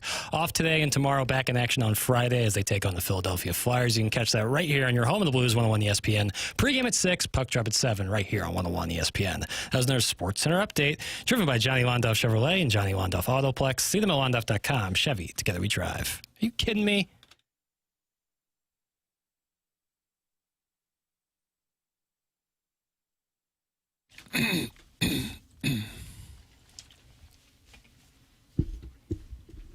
I mean, what's going on right now in the Michelob Ultra YouTube chat, Doug, you got to get in there. What's going on? Well, one of Jackson's favorite Tiger nationalists is in there, and he's talking it over. And he's happy with the Tigers? He likes drink? He just doesn't like us. Oh. Well, there are other shows out there. What makes you say that? Because I've heard them. Well, not every show has a longest-running sponsor who has given away a $10,000 HVAC system. Maybe that's why this guy's listening. He wants that HVAC system. And it is an opportunity that will take place beginning on January 5th. This is your chance to have your spring training for the Design Air Heating and Cooling email today, which we will have coming up here momentarily. I'll tell people about mentality. If you have seen a change in yourself, if you're not quite yourself anymore, struggling to focus, no energy for the people you love, put it this way, if your bedroom could talk, would it have anything to brag about? Could be you're getting older, or work stress, or the undeniable fact that we've all become our kids' personal, unpaid Uber drivers. It could also be your testosterone calling it quits. What? I looked up at the Michelob Ultra YouTube chat and just out of the corner of my eye while talking about mentality, and then I got amused. I apologize. Doug, I got to be better. Watch this. Okay, do it. Pull it together, boy. Pull it together, boy. Pull it together, boy. Pull it together, boy. Okay. I have been to mentality. I have been tested at mentality. I was in there and I was out in 20 minutes with a super friendly staff, and it's so helpful to know your testosterone levels in addition to your free testosterone levels, whether it's low energy, weight gain, or just that feeling that something's off. Mentality can help, so stop being tired of being tired. Get back to the guy you used to be. Visit mentalityhealth.com and reserve your spot today. What do you think about that? Okay. Well, I think I'm ready to reserve it. Today. All right. It's time for the Design Air Heating and Cooling. All right. Day. Sure, we should do that. New job, new attitude. I started a bartender gig. Such a cool night. Bad to bone convertible LeBaron limo parked right out in front. LeBarons can be limos? Well, if they stretch long enough. About 12 Arnold Palmers later, the epidemic, epitome? Is that how you spell epitome? That's not even close. It's like a combination looks of like epitome. Yeah, but this is EPIDEMY. It's like skin related. That's what I was thinking. The epitome of hotness in a khaki tux was screaming at the DJ, more glowworm. And some damn Bay City rollers, too. I was on crowd control duty, so I asked him to take it down a notch. His response, I am the father of the groom, and you finna find out why my nickname is 7-Eleven. Because my back door is always open. Okay. So I'm in the filtered file? Okay. I tried to skedaddle, but he came at me like an E5 tornado. 3 minutes later, I was smack dab in the middle of a derriere affair. I was getting ready to vote for him, too, because it started out so promising. What lost you? The derriere affair. Cut that off. How to generate that? I don't know if you know. Are we done with that one? Yeah, that's it. Kevin Miller. I didn't say the name. That's who it was. How to generate the energy and want to that the Blues have desperately needed. Monty told the fellas that if they finally got that elusive win in the new home sweaters, their sports reporter would launch into the poopy talk on that pesky morning show, and boy, did JR deliver as a reward for their nearly 37 minutes of effort. A winning streak is imminent. The boys were also threatened with a team trip to the Smoky Mountains if they kept losing, where Cairo would be forced to sleep in a windowsill and cry himself to sleep. That's from Shooter McGavin, the vice president of Maximizing TSL, with links that Jackson intentionally sent to Tim to read on the air and then immediately dismisses as soon as Tim starts reading them. That's right. Shooter McGavin. Good morning. Have you seen Who Killed the Montreal Expos on Netflix? I have. Has anybody else? No. I Who just killed watched him? it. Who was it? I think the conclusion is Jeffrey Loria. That's what I would say. You walk away. All right. It has great insight into the behind-the-scenes ownership shenanigans, and it gives me hope there could be a St. Louis Rams relocation documentary in 25 years or so. This is similar to how the masses won a documentary on the behind-the-scenes of announcing a massive Emailer of the Month prize with zero logistics figured out, only to have it take place months after said announcement. Great work, guys. That's from the Crestwood Coyote. Crestwood Coyote. Doug, never has a group of people been angrier about receiving the opportunity to win a free $10,000 prize. So don't send in an email. Then you'll be sure not to win the prize. Leave us be. Wanted to keep this one short and sweet, but I had to make this a two-parter. First off, Chairman, please teach this Karl Marx tramp stamp having producer of yours how to properly play a drop. When the franchise goalie is being interviewed, don't cut him off. But anyways, Tim, we all know you're perfect. Can't turn water into wine, but can turn my loins into froth. But the real man of my heart in this show is Dougie.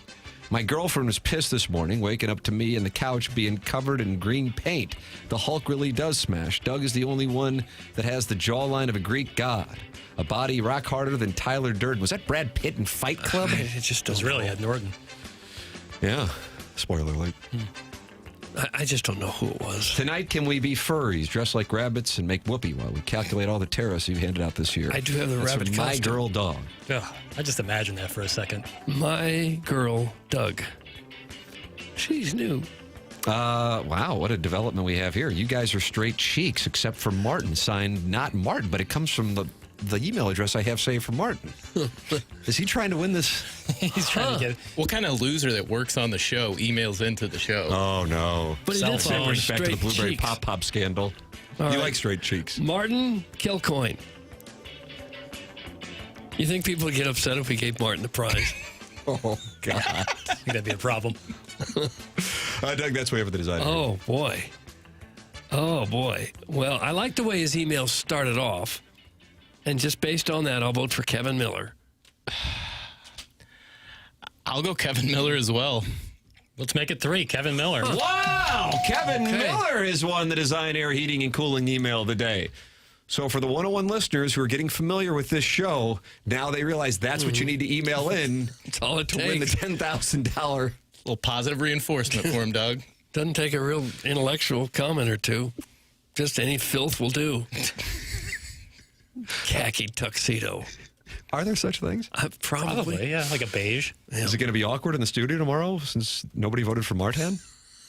Yeah, he'll have to wear that one. Time for us to shut it down. BK and Ferrari are up next. For Jackson Burkett, for Chairman Kurt, for Martin Kilcoyne, for my brother Kevin, for Douglas Elvin Vaughn, I'm Tim McKernan. This has been The Morning After, presented to you by Brown and Crouppen on 101 ESPN and the TMA STL YouTube channel.